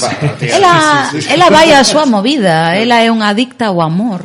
Non quere falar de cousas tristes. Sí, de feito dice, bueno, eu teño que pirar. De feito, bueno, é unha mala amiga, non, digamos. O sea, é o papel dunha persoa que pensabas que podías contar con ela e te dice, bueno, pois estou prometida, mira que anillo, chao. Sí, bueno, deixallo ali, non? Que son os anéis, non, que simbolizan pois o amor e a dor, non? O sea, quero dicir, Elaine ten un anillo de prometida que como, ai, que felicidade, me encanta, mi caballero lanzal. E a outra ten o anel da dor, non, do matrimonio roto por non cumprir as fantasías do seu marido. Claro, pero penso que tamén, como ve que a outra fixo as cousas a inversa, está realizada, non, por así dicilo, os seus ollos e tal. É moi interesante logo tamén cando está no seu apartamento que intenta transformarse nela, non? Que onde nos vamos, non? Elaine esquece un anel, esquece o seu anel de compromiso e Trish vai levar ao apartamento. Nada, chega, comeza a ver toda a arte sexual, non, que fai Elaine, todas as pinturas e tal, que era como, ai, Dios mío, esto se me queda enorme, pero que posturas son estas? Esas historias, maquíllase, ponse a perruca, plano detalle dos ollos dela pintándose, non, volvendo esa mirada poderosa, non, que transformase na femme fatal. O sea, Elaine de ser esa tipa, non, con ese concepto da autorrealización a través dos seus xeitos, e coa morte do marido, pois o que diste, non digo, pois bueno, pois a fantasía, non, podeme transformar nunha fantasía. Entón aí ve o seu marido, bueno, que hai un altar un pouco discreto aí, non? De Elaine. Pudiste ser máis sutil. E aí entra unha música Psycho, o sea, que é a música de Psycho prácticamente, se empeza chan, unha tolemia, o sea, ela ve a foto do marido. E entón abre os caixóns e atopa a postal, en plan de te quiero, e entra o engaño, a loucura, e claro, entra outra e a pelea de gatas, en plan puta zorra, bofetones, yo que sé, muere, tal, e cando se pira, pois a outra empeza en plan de un maleficio, no, de estrellate, morre, tal, fallo hai un maleficio que non funciona, porque Elaine chega a comisaría. Nada, fan un ritual de protección outra vez co aquelarre, que isto non vou parar, simplemente un ritual de protección coa foto do madero, non, en plan de para que o amor vaya ben e para que nada vaya mal, fan un ritual de protección. E entramos xa nas secuencias finais, estamos falando de que todo se precipita e todo precipitase rapidamente. O sea, está Griff no cabaret, chega Elaine, directamente a acusa, o sea, tanto como lle deu un puñetazo ao seu compañeiro. En plan un rollo así medio neo-noir, ¿no? Sí, te crees que me podes dominar. Claro, te crees que tal, pero mira, teño aquí as probas do ADN, que nos volve a actualizar, ¿no? Porque ti de repente estás nunha peli do 60 e te di, no, chegaron as probas do ADN do teu pis e do teu tampón. E eres ti. Bueno, e desa cosa que estaba a notar. Esa movida. Ese ente. Por certo, antes de que te leve presa, que ven ser isto? Do suicidio do marido. Ela fai unha defensa, non? Que ela como a femme fatal di, pero eu non matei a ninguén, morreron de amor. O sea, pero aquí incluso suxire, ademais, que é o que falábamos antes, que igual ni sequera foi a maxia o que encantou os homes. Supónse que sí, pero non. O sea, non sei como dicirte, non sabemos ata que punto ela fixo os conxuros, non sabemos ata que punto funcionaron ou non. Que ela mesma di, isto non é a bruxería, o que claro, digamos o que acabou con ela. A vida, outro colapsou. Sí, eu no inicio interpretei que quizáis esa cousa que lle deu a beber foi o que terminou matando, porque era como unha especie de veneno ou algo así. A ver, dicían que era estramonio e outras plantas, que sí que é verdad que te pode dar un patacazo no corazón e todo o rollo, pero claro, ata que punto o conxuro, o sea, se simplemente estás pues dándolle unhas drogas psicodélicas para foder máis divertidamente con unha persoa, non é facer bruxería, non é simplemente pues drogarse para follar, algo que, bueno, claro, de consumo habitual de moita peña, non sei como dicirte. Non existe de estramonio, pero de alcohol e outras drogas, sí. E nada, ela se defende dicindo que morreron de amor. E entón hai aí esa dualidade, non? El lle di que o que ela lle chama amor é un trastorno da personalidade e el o que lle di é, mira, non me diagnostiques. Sí, abertamente, non? Como a figura da tola, de mira, ti a mí non me vas a chamar tola. Entón el lle di a frase lapidaria, non? De que non a quere, de que lle nega o amor directamente, que ela está obsesionada co amor. E ela aí ten unha reflexión curiosa, porque lle di claro que si los hombres no nos hicierais esforzarnos tanto por vuestro amor, si nos amarais tal como somos, pero no. O que di ela ao final, que ela acaba tentando estas fantasías e desexos e todo, pois porque tampouco atopa o amor de outro xeito que non sexa deste xeito tan forzado. E que fala de que toda a vida lle despreciaron, que a eso querían utilizar polo seu corpo, e que agora é ela que encollo que precisa dos homes. Pois mira, como di unha boa compañeira, en plan, fiscalizando o patriarcado. ¿Sabes? Tú dejas que te paguen la cuenta, cariño, yo dejo que cualquiera pague mi cuenta, le llaman deuda histórica.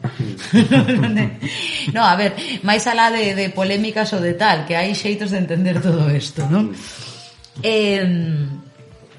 Y claro, le di, pero ¿por qué me vas a detener? O sea, ¿qué me vas a quemar el hoguera, non? Hai 400 anos podía ser, pero ser unha bruxa non está prohibido, non? Nin ser unha bruxa está prohibido, nin que alguén se drogue voluntariamente está prohibido, nin realmente ela non fixo nada prohibido. Pero entón el lle saca as cosquillas, e lle di que non te va a quemar, pero que sí que a pode deter por un enterro ilegal. Claro, é que vamos a ver. Sí, bueno, pero de entrada, pero quero dicir, isto tamén é debatible porque houve casos reais de xente que denunciaron por iso, pero que tamén hai liberdade de culto de credo. No. Si para él a súa religión permite eso, pues como podes decir que non? Claro, quero dicir, aí houve casos, por exemplo, aquí creo que non houve moitos, pero en os países do norte, que sí que é típico enterrar a xente un pouco máis no monte alegre e tal, ou en Estados Unidos tamén houve casos pois de xente que se enterra no xardín. Pois sí, no xardín da súa casa, ou baixo unha árbore ou cousas así, e ao final gañaron os casos por liberdade de credo. Sí, pero aí ti tes que chamar para que alguén certifique a morte de outra persona, non? Claro, eso sería máis... Non podes facelo así como así, Claro, eso sería máis o debatible, pero me refiro que ata que entraría a debate, non? Do que a liberdade de credo. Sí, é complexo, non teño conhecemento, pero... En calquer caso, da igual. Sí. É o menor dos problemas. Aí entramos na parte final da peli, non? De que están falando disto, entón de repente el redneck este de Make America Great Again, en plan de, es la bruja, sí, que mata la bruja. O momento de máis terror do filme. É terrorífico ese momento. Porque como terrorífico. Que hai mala, pero os tipos van quitando os pantalones directamente. Violación en grupo, Sí, o sea, violación correctiva, intento de violación correctiva. Eu tive un momento de pánico vendo isto, que pensei que o filme ia rematar así. O sea, que pensei que o filme ia rematar cunha violación masiva correctiva e con queimala na fogueira. E tive un momento pánico, porque creo que esa persoaxe non merecía rematar así, non? E sentíme como que era de, por favor, non. Non, es como quemadla por follar con un casado, quemadla, pero entón o Madero se empeza a pegar con todos, e a salva, e corren, e o tipo que distingue que está aí berrando, non? Todo home fora de sí, sí, que se tira toda a peli así, garruliano máximo, non? Vaya redne, que verdad, tírase toda a película así, cada vez que aparece esa persoa es como brujas, na barra do bar, sabes, coa gorra posta, é terrible. Entón nada, o Griff, o Madero, consigue metela no coche de policía, todos xa balanzan riba do coche en plan momento zombie, non todos aí, tal, consiguen sair dali e imos a secuencia final. Secuencia final, está no altar da habitación da bruxa a foto do Madero coa súa placa, tal, con todas as cousiñas. El está con ela na habitación, ela lle está curando os golpes, está nese punto de muller sumisa, no de ai cariño, cúrote as feridas, te quero mucho, todo vai ir ben. El está coa cara de Alain Delon nas súas peores pelis, non sei como dicirte, mirando fronte co pelito de lado así de me quero morir.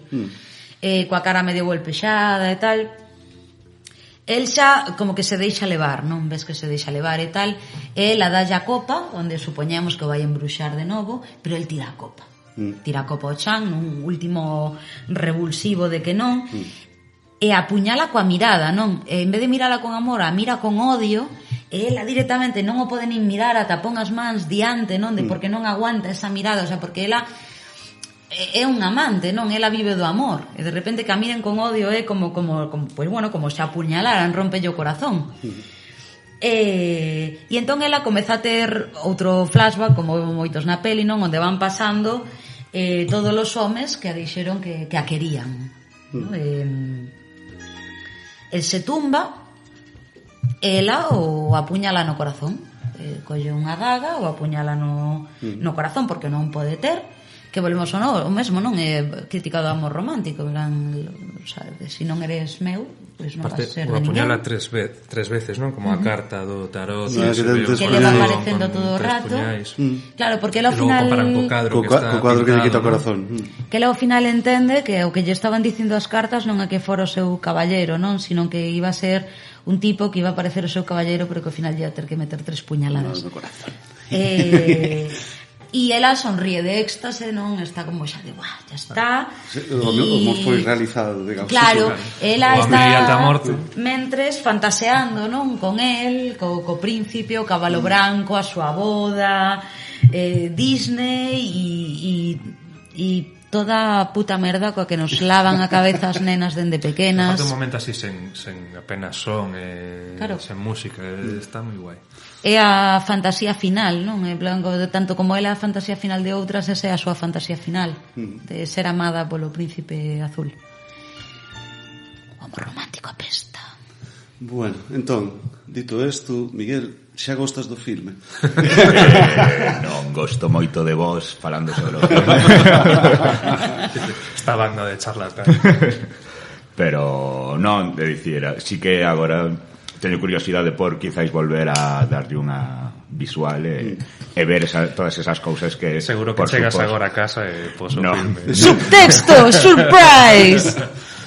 Pero eu creo que non sei se quere dicir tanto, pero que non o representa como tal. Sí, joder. Os discursos son bastante explícitos, incluso nas conversas entre elas, sobre como son mesón, sobre como son as relacións. Non se dá a entender, o que estamos falando aquí non era palla mental, é que son cousas que se di na peli, sí. Directamente. Igual as referencias a outros filmes son máis sutis e tal, pero sí, eso. A temática está presente bastante, non? Incluso falan abertamente. Ou en voz en off ou estereotipos, ¿no? Os propios homes, todos son parvos. Sí. E as mulleres todas representan algún tipo de papel, ¿no? Bueno. Todas as persoaxes ao final son un estereotipo. O sea, eu creo que a protagonista é como as luces e as sombras do que pode ser unha femme fatal. Claro, ela rompe os esquemas, non? Eles son moi seguros de si mesmos mentres sigan pola súa liña, non? Claro, pero sen embargo a persoaxe da femme fatal sempre se plantexou como unha persoaxe ultrapoderosa que ao final morre, non? Que ao final paga. E non tan vulnerable, porque está... Claro, que ese é o tema, que ensina as sombras, non? Ensina todas as carencias afectivas que ten ela. Esta que era ter amor, e unha femme fatal normalmente é unha persoa que utiliza o desexo dos homes por sí, non? Para manipularlo. Claro, pero que creo que todas as persoas queremos ser amadas. Pero ao mesmo tempo é moi astuta de tiramillas enseguida. Bueno, son persoas curiosas. A mí, eu gostei do filme. Eu gostei. Sí, bueno, tamén. Non sei se... Sí, eu tamén. Pobre Miguel. De acordo. Que está pasando al pobre Miguel? Non teño ningún problema. Pues nada, bueno, un pouco por concluir esta parte, porque lembremos que gravamos desde o Galloso, que xa volveu a abrir e tal. En breve abrirá, entón temos aínda un último bloco, así que vamos directamente con cual é a túa parte favorita e algunha reflexión final. Para min a miña parte favorita foi o inicio, cando aínda cría que me podía gustar. Porque si en brutal. En realidade eu cando comecei a vela foi este momento dela nese modelo de coche tan sesenteiro, esa imaxe, esa fotografía. Isto vai ser a hostia, ¿no? Eso, claro, eu, joder, incluso plantexeime se non baixar a outra peli porque estaba moi ben feita, moi ben encuadrada noutra, é dicir, nun cine dos 60. Non sei, collina con ganas, pero pronto comecei a non conectar co filme. Que va. Bueno, así que parte tal e reflexión final non acabei de conectar co filme. Este era o título. Sí. Vale, en tu caso, Churi. Se me fai complicado elixir. Hai varias escenas que me molan bastante. Comentábamos aí a escena final, non? Onde casi hai unha violación e tal. Bueno, varias violacións. Me parece increíble, pero houve que dar co momento do tampón, que é ridiculizar ao máximo esa ignorancia, ese non querer coñecer esa parte, non? Das personas. Moi ben. Alguna reflexión máis sobre isto? Non. Ya está, ¿no? Sería. Reflexión, bueno, eu iba pensando que isto ia ser un truñaco, e a verdade é que, bueno, sorprendeume bastante, gostei moito, e teño moitísima curiosidade por ver esa nova versión de Barba Azul. Correcto. Moi ben. Bueno, pues vou dicir eu para acabar con Sara neste caso. A miña parte favorita porque son así de rancio, pero a miña parte favorita é, bueno, pues as partes que fai o striptease, pero basicamente porque me remiten a non é en plan, wow, un striptease, que guai, sino porque recoñezo, digamos, as referencias Esteta. Sí, pues recoñezo as referencias a outros filmes que me molan bastante, ¿no? E nada, moi ben.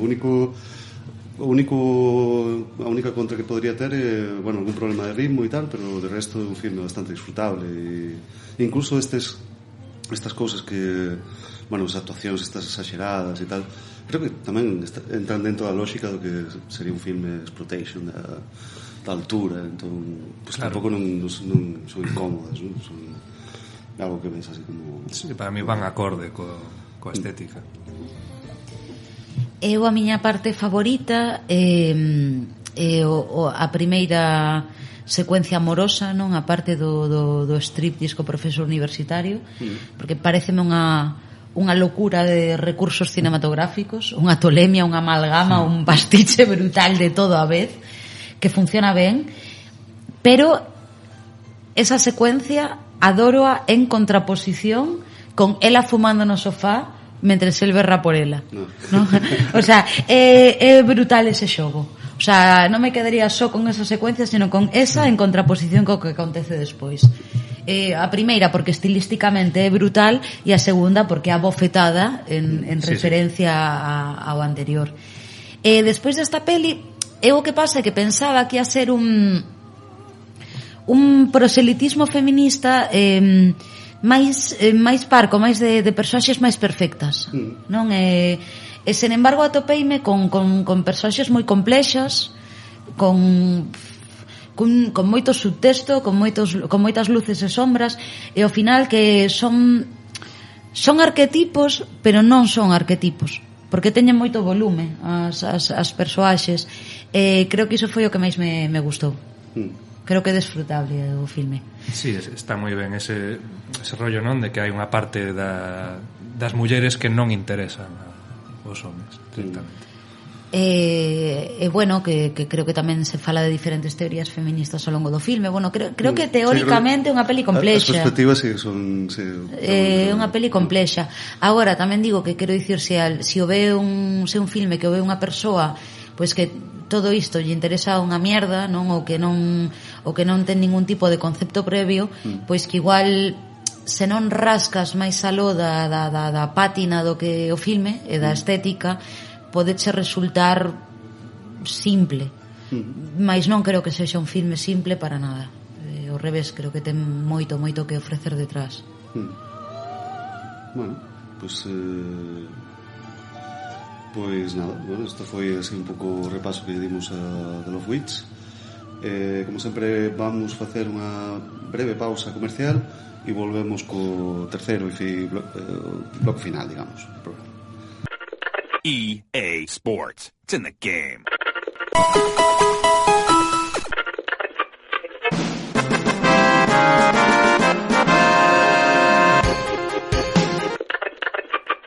Pero sempre nos matan na mesma pantalla. Pero sempre nos... Queres saber que ocorre no mundo dos videoxogos? Pois cada semana tes unha cita con Sara, con Ana, con Juan e comigo.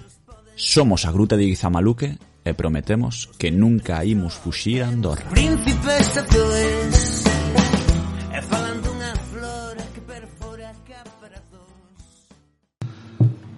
Bon, estamos de volta, lembremos este o episodio 15 da terceira temporada de Mal de Ollo, que no que falamos sobre The Love Witch de Ann Biller, e agora chegamos ao bloco final, no cual dividimos os filmes que vimos últimamente en tres categorías: recomendación, me e prevención.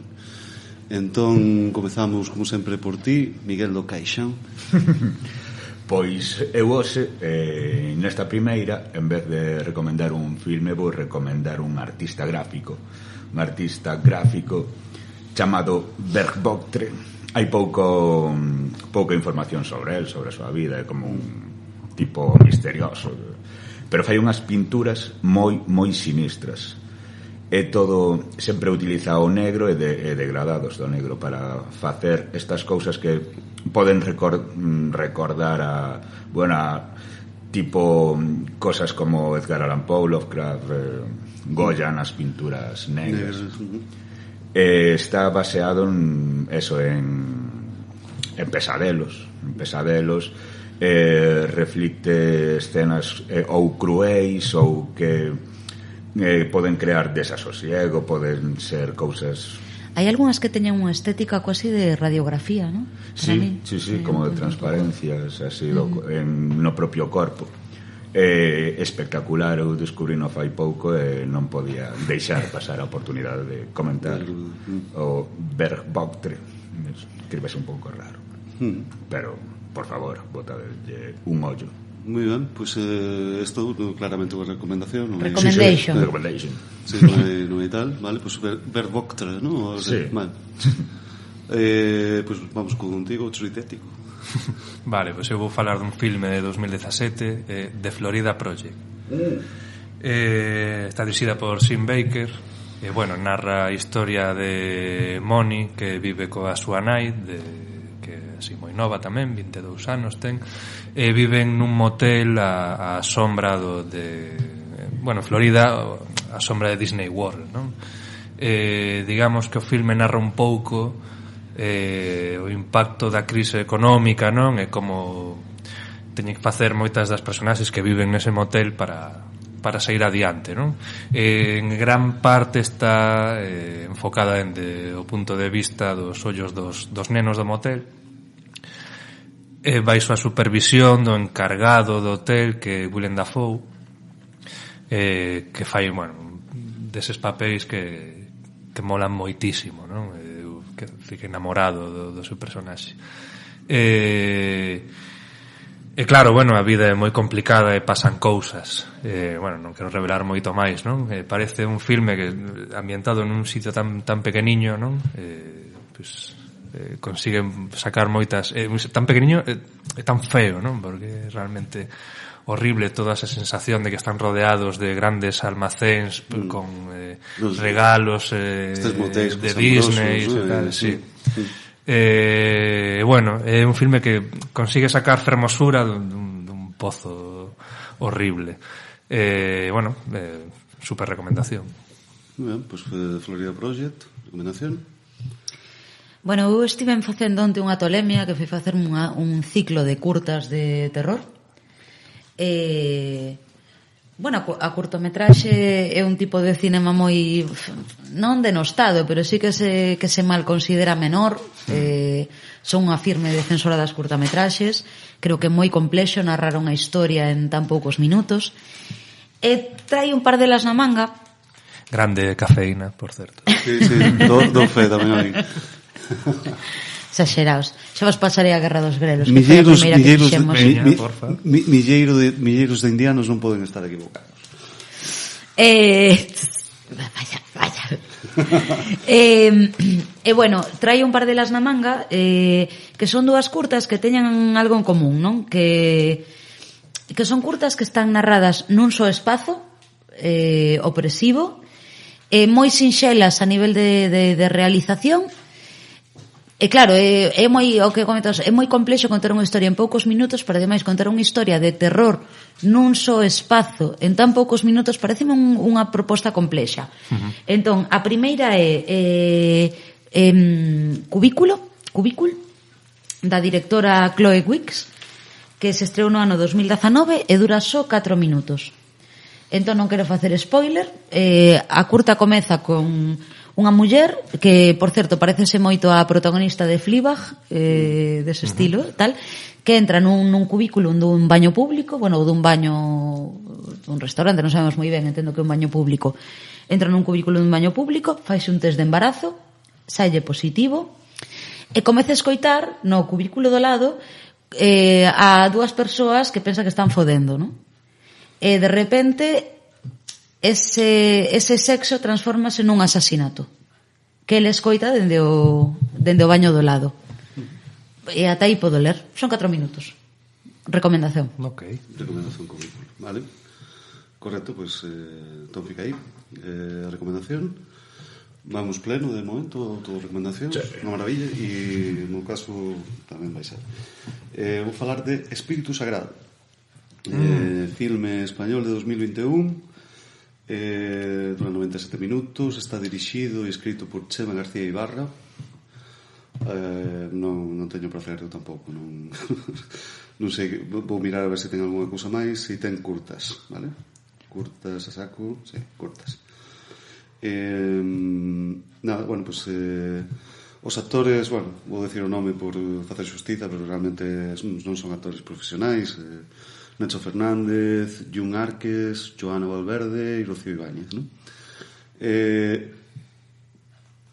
difícil dicir unha sinopse deste filme de Espírito Sagrado porque é un filme bastante extraño, vou intentar resumir, digamos, a premisa, Temos dúas irmás xémeas das quais só coñeceremos unha porque a outra foi secuestrada aparentemente, non? Está desaparecida e ninguén sabe onde está e tal, non? Bueno, pois digo das dúas xemes porque a que non está desaparecida vai ter unha especial relevancia durante a historia. A mai destas dúas rapazas é como unha obreira de Elche do calzado e tal, que está en excedencia porque a filla desapareceu, non? Entón está como afectada e non sei cuantos, non? Entón, vencendo, digamos, antigos problemas que tivo coa nai, pois acuda a nai, que era unha medium bastante coñecida, para ver se localiza a filla desaparecida. O problema é que a nai ten Alzheimer. Entón, os poderes de medium, pois non funciona moito, non? Esta nai dela vive con outro fillo, o sea, con o irmão da señora, que ten un bar que é como o bar Manolo, o bar Pepe de todas as partes do mundo, só que en vez de ter decoracións neutras e tal, está decorado con elementos da mitoloxía egipcia. Isis, Ra, Osiris, Boiapis, tal, non? Que é como todo moi raro. Este, a súa vez, é membro dunha asociación de ufoloxía, vale? Que está composta por toda unha serie de lusas e que está capitaneada, digamos, por un empresario inmobiliario, vale? E nada, e quedan como para ir ao monte, intentar ver ovnis e non sei cuantos, non? Esta sería a sinopse. Igual é que tomei un par de birras, pero estábame costando seguirte mazo. Sí. É que é bastante raro este filme. E se comezo a desgranar máis, prácticamente o conto. Entón, prefiro non facer... non seguir, vale? Recomendación? A cuestión é, para resumir, está rodado como se fose unha especie de comedia costumbrista, pero todos os personaxes teñen algún tipo de relación ou co mundo sobrenatural ou paranormal ou algo así. Entón é super extraño. Tes unha sensación moi extraña durante todo o filme. É como unha comedia moi contida, non é unha comedia moi explícita. Todo é super raro. A tría sonora. Hai unha versión, en serio, hai unha versión de Zombie de Cranberries en flamenco, vale? Non sei, é todo moi demencial, vale? Non sei. Guau. Só penso escoitalo inmediatamente. Bueno, isto é unha recomendación, ¿eh? Unha recomendación, a min deixoume bastante desconcertado. De feito, estive pensando durante tempo se isto estaba ben ou non, ¿eh? Pero como me deixou pensando, digo, isto é super turbio ao final, ademais, ¿eh? Porque supónse que é unha comedia, ciencia ficción e tal, pero ao final hai cousiñas aí, non? Non, é recomendación ni que sexa pola extravagancia. Isto é... Ademais, eso, que non son actores profesionais e non lle queda mal o filme, porque o filme xa é tan extraño, sí, que tampouco te quita do filme estas interpretacións sobrias e tal, non? Entón, non sei, por rareza é recomendación. Espírito Sagrado, 2021, ¿no? Así que, de momento, plenos de recomendacións. Curioso. Bueno, si a veces xa me comentaredes, porque igual la viades e tal, pero a min fiquei curioso. Vale, pois eu agora vou falar dunha peli 2015 que eu creo que a coñecedes de sobra, que é Final Girls. Esta historia de un grupo de colegas que van ao cine e hai un incendio e son absorbidos pola pantalla e métense nun slasher dos 80, que é unha sorte de Benres 13. Entendemos que entón che gusta máis o Revolver dos 80 que dos 60, non, Miguel? Bueno, non dixo o que lle parece, igual é unha prevención. A ver, isto é unha peli, faltalle por moitos lados, unha peli regulera, pero é moi divertida, moi amena de ver. Están todos estes clichés, como é outra unha especie de revival, pero consciente. Ten unha serie de cousas que están aí sempre, de esos, como se chama, esas cousas de se fodes despois vas palmar. É unha cousa que fixo Screen como 20 anos antes, ¿no? Sí, claro. Que Screen se estaba metendo con un tipo de filmes que acabaron 10 anos antes, ¿no? Sí. Pero Wes Craven sabía do que falaba. Sí, claro. Isto simplemente un exercicio así como un pouco tolo, que eles van directamente adentro desa peli con esas personaxes. Hai, bueno, unha situación máis estrana porque... Bueno, de feito, a protagonista non era que a súa nai intervira no filme. A súa nai morreu fai pouco e foron ver porque actuaba nesta peli a súa nai. Entón, claro, cando métense na peli, ela encontrase co personaxe que fai a nai. Entón, claro, hai unha situación así. Vou poñela nun porque a pesar de que é moi divertida, entretida, é dicir, é unha tarde sen problema, pois ben, logo a peli faltalle por moitas partes, é un pouco absurda. Creo que se estivo aquí, eh? Sí. Eu creo que a Teruxen eu e non foi foi prevención. Sí, non me extraño. Pero bueno, vou poñela por un bo rato, sen máis. Bueno, pues The Final Girls, Vale, pues eu vou falar de A rapaza baixo o ceo azul, filme de 1957, dirixida por Yasuzo Masumura, protagonizada por Ayako Wakao. Isto de que vai? Pois Yuko vive nunha pequena vila, remata os seus estudios, non? Xapón está no boom económico, así, non? Non só o Xapón da posguerra, non? Que perdeu contra os Estados Unidos, sino que empeza a absorber tamén a cultura dos Estados Unidos na súa sociedade. E bueno, recibe, ela está, bueno, namorada do seu profesor e tal, que vai ir cara a traballar á cidade, non? por a súa familia. The Faculty. Sí, igualiñas. Bueno, recibe a información de que a súa nai, a súa verdadeira nai, vivía na cidade, non? E que ali vive o seu pai tamén.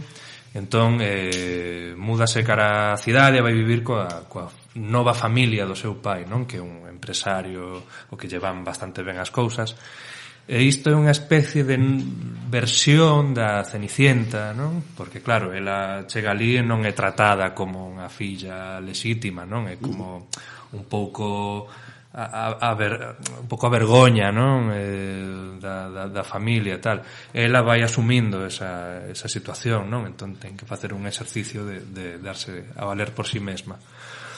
Bueno, destaco sobre todo a fotografía, que é bestial. Non todos os planos me parecen fermosísimos. E bueno, tampouco quero revelar moito máis, pero xa vos digo, hai momentos que parece tal cual un filme de Billy Wilder, ou ten ese rollo, non?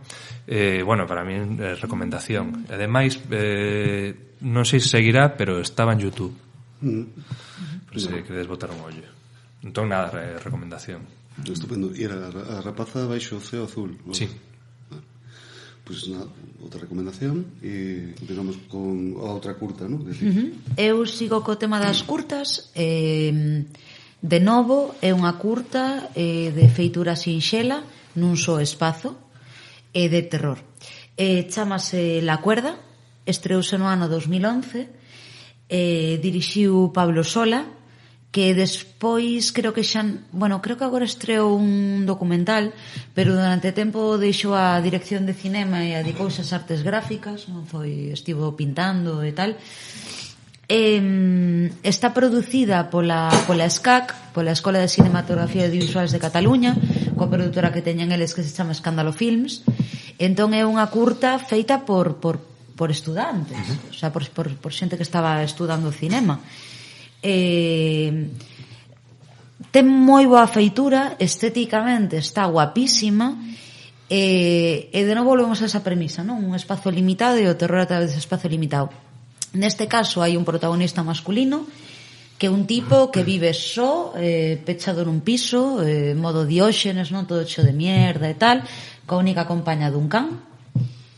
El un día vai ao váter e atopa no váter algo medio sobresaindo, como cando o zurullo non se quere ir, sabes, que queda a punta aí no fondo do váter, non sei como dicirte. E comeza a tirar e atopa unha corda. E comeza a tirar da corda. E a tirar da corda, e a tirar da corda. E ata aí podo contar. Sí, a corda non se acaba máis, non? 11 minutos. Vale. Recomendación. Recomendación, La Cuerda, non? La Cuerda, de Pablo Sola. Pues os mesmo caerán. Sí. Están en YouTube? Eu vi nos dous en internet, en YouTube, o sea, tanto Cubículo está, creo que en YouTube, e La Cuerda creo que está nunha páxina que ten Escándalo Films do DESCAC, que están ali todas as curtas, creo. Pero están as dúas online, Aparte, bueno, eu son fan das historias. En total son 15 minutos entre as dúas. Merecen a pena. Si eu son super fan das historias ambientadas nunha localización. Sí, ambientes opresivos, terror a través dun espazo, está tan resultonas. Moi ben, pois fica aí, ademais se son breves e están disponibles de modo fácil, pois mellor, non? Bueno, eu vou falar de X ou X ou X ou... xa está... Non está, pero Jack Sparrow... Te dicía decir, está co filibusteiro. Sí, de alguna maneira, en plan, non vamos a estrear este filme até finais de mes. Sí, que retrasaron a moi ben, estrela. tú que te pensas que non vou baixar antes, sabes? Nada, pues eso, este filme. Dirixido e escrito por Ti West, non sei se pronuncia Tai, pero Ti West. Ti West, no reparto temos a Gina Ortega, Brittany Snow, Mia Goth, Kid Cudi, Martin Henderson e Owen Campbell é o vampiro de My Heart Can Beat and the Sweet Tooth, filme do que falei 1000 veces aquí porque me encanta. Bueno, pues esto trata de que en 1979 hai un grupiño de xente que quere facer como un filme pornográfico, ¿no? Entón, este grupiño está composto por o produtor, que é unha especie de Matthew McConaughey de saldo, ¿no? Así texano, man, ¿no? E tal, e movidas así.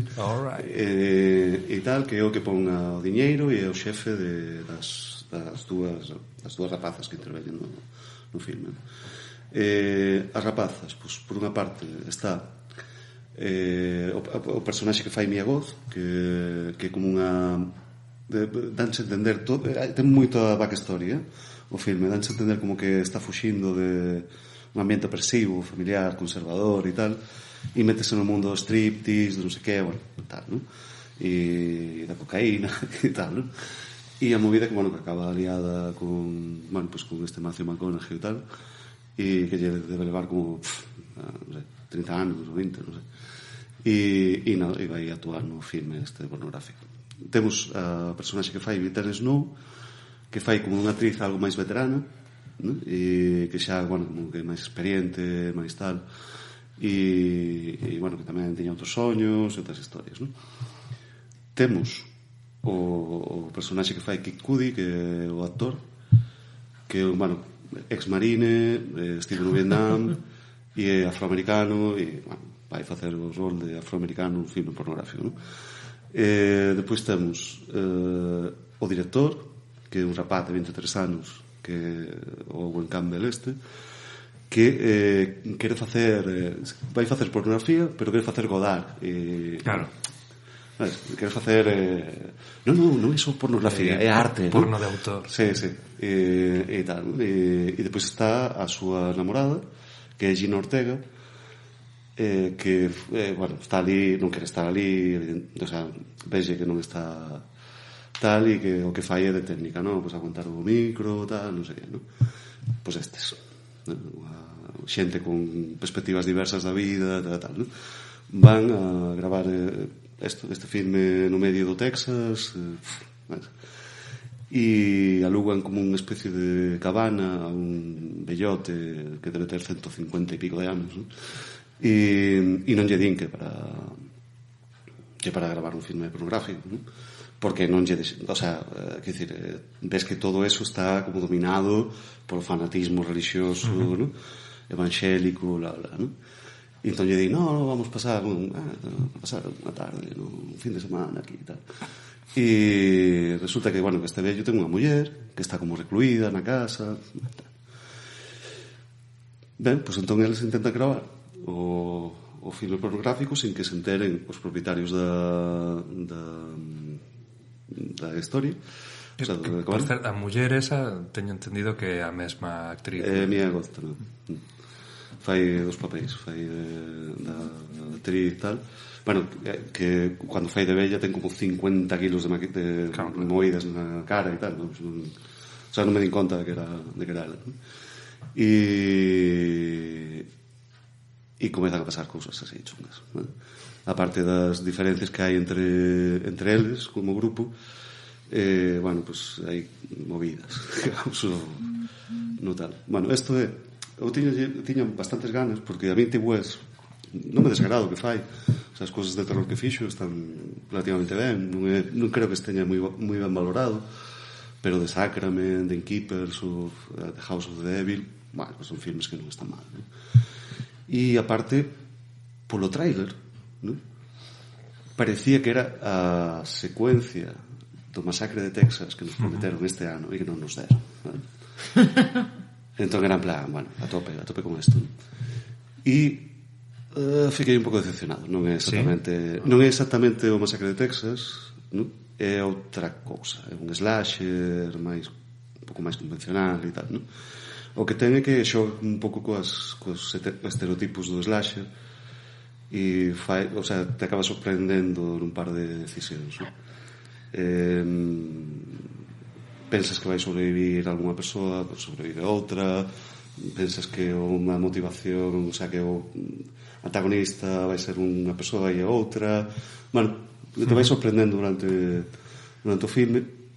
Ten esta movidita de A24 de que en detalles te vai dicindo como van a morrer todos, ¿no? Pero tú non te das conta, porque claro, que non sabes como van a morrer, ¿no? Que xa vimos en Midsommar, en Hereditary, non sei que, ¿no? E, bueno, é unha recomendación, ¿no? A verdade é que eu gostei do filme, esperaba máis, tal vez, ¿no? Pero bueno, tamén ten unha montaxe así como moi desenfadada, sabes? Non sei... Que me acontece que se vou ver un filme que... Bueno, que falábamos antes fora de micro, non? Que hai demasiadas promesas de que os filmes van ser A Matanza de Texas e nunca son. Mira, cheguei a conclusión... Creo que deberíamos deixar de buscar a nova Matanza de Texas. Eu cheguei a conclusión de que o Masacre de Texas o vai haber un. Claro, creo que non vai haber nada tan impactante nin así realizado, non? É que temos que comezar a ver os filmes parecidos cunha mirada limpa, porque senón sempre nos vamos decepcionar. No, pero bueno, que o filme está ben, o sea, meto en recomendación. Claro, pero se comparamos, se agardamos a Matanza de Texas, porque a mí xa me pasou con varios filmes, sabes? Que estás agardando que chegue esa nova Matanza de Texas e nunca chega. É verdade, nunca chega. De todos modos, isto ten puntos cómicos, ten gore. Sí, no trailer parecía que tiña momentos así de comedia ou... Esquezo trailer, ou absurdos, non? Esquezo trailer porque te revela cousas que mellor non saber. Eso, ten gore, ten comedia, ten así algún xénero de debate tamén, de subtexto sobre a visión da sexualidade, do amor, as diferencias xeracionais, esta dicotomía entre a concepción do sexo e de tal dos que veñen a facer o porno e os vellos que están na casa e, bueno, hai como temas, ¿no? Que salen no filme. Ten un punto chuche, non de mau, pero creo que este filme sí que se disfruta máis se se ve colectivamente e tal. Por certo, as dúas curtas que dixen eu, se queredes chuchar, es bien tamén, vale, o sea, que decir, están guai, pero chuchadas tamén molan. Pois perfecto. Bueno, pois nada, soume. Non, esta é a recomendación. Esta é a recomendación, vale. O me foi a anterior a que dixo. Sí, vale. Así que, bueno, semana positiva, en xeral. Guai.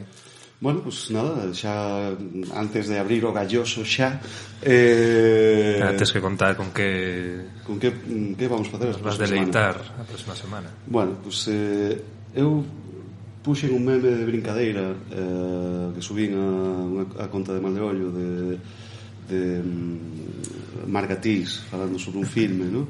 No que claro, a condesa e a súa criada son, claro, vampiras lésbicas, ¿no?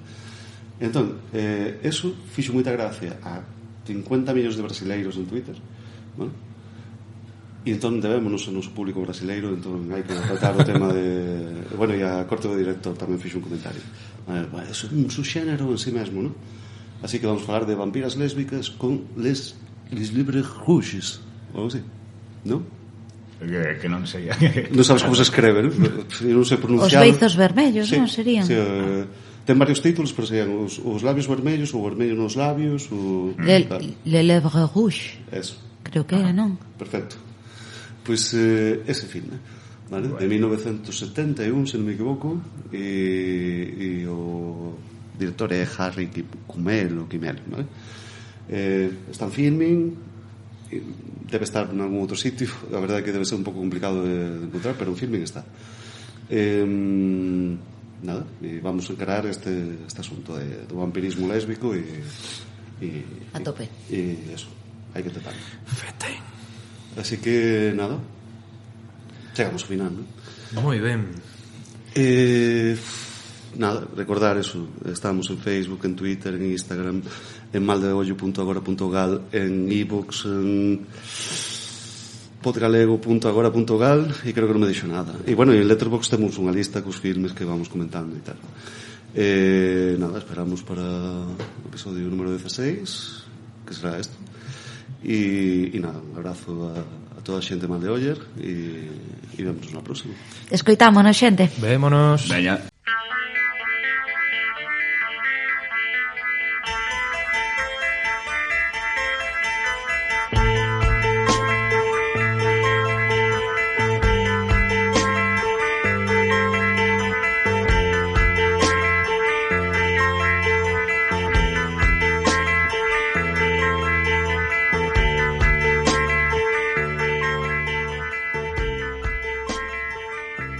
Vostedes acaban de escoitar Mal de Ollo Podcast.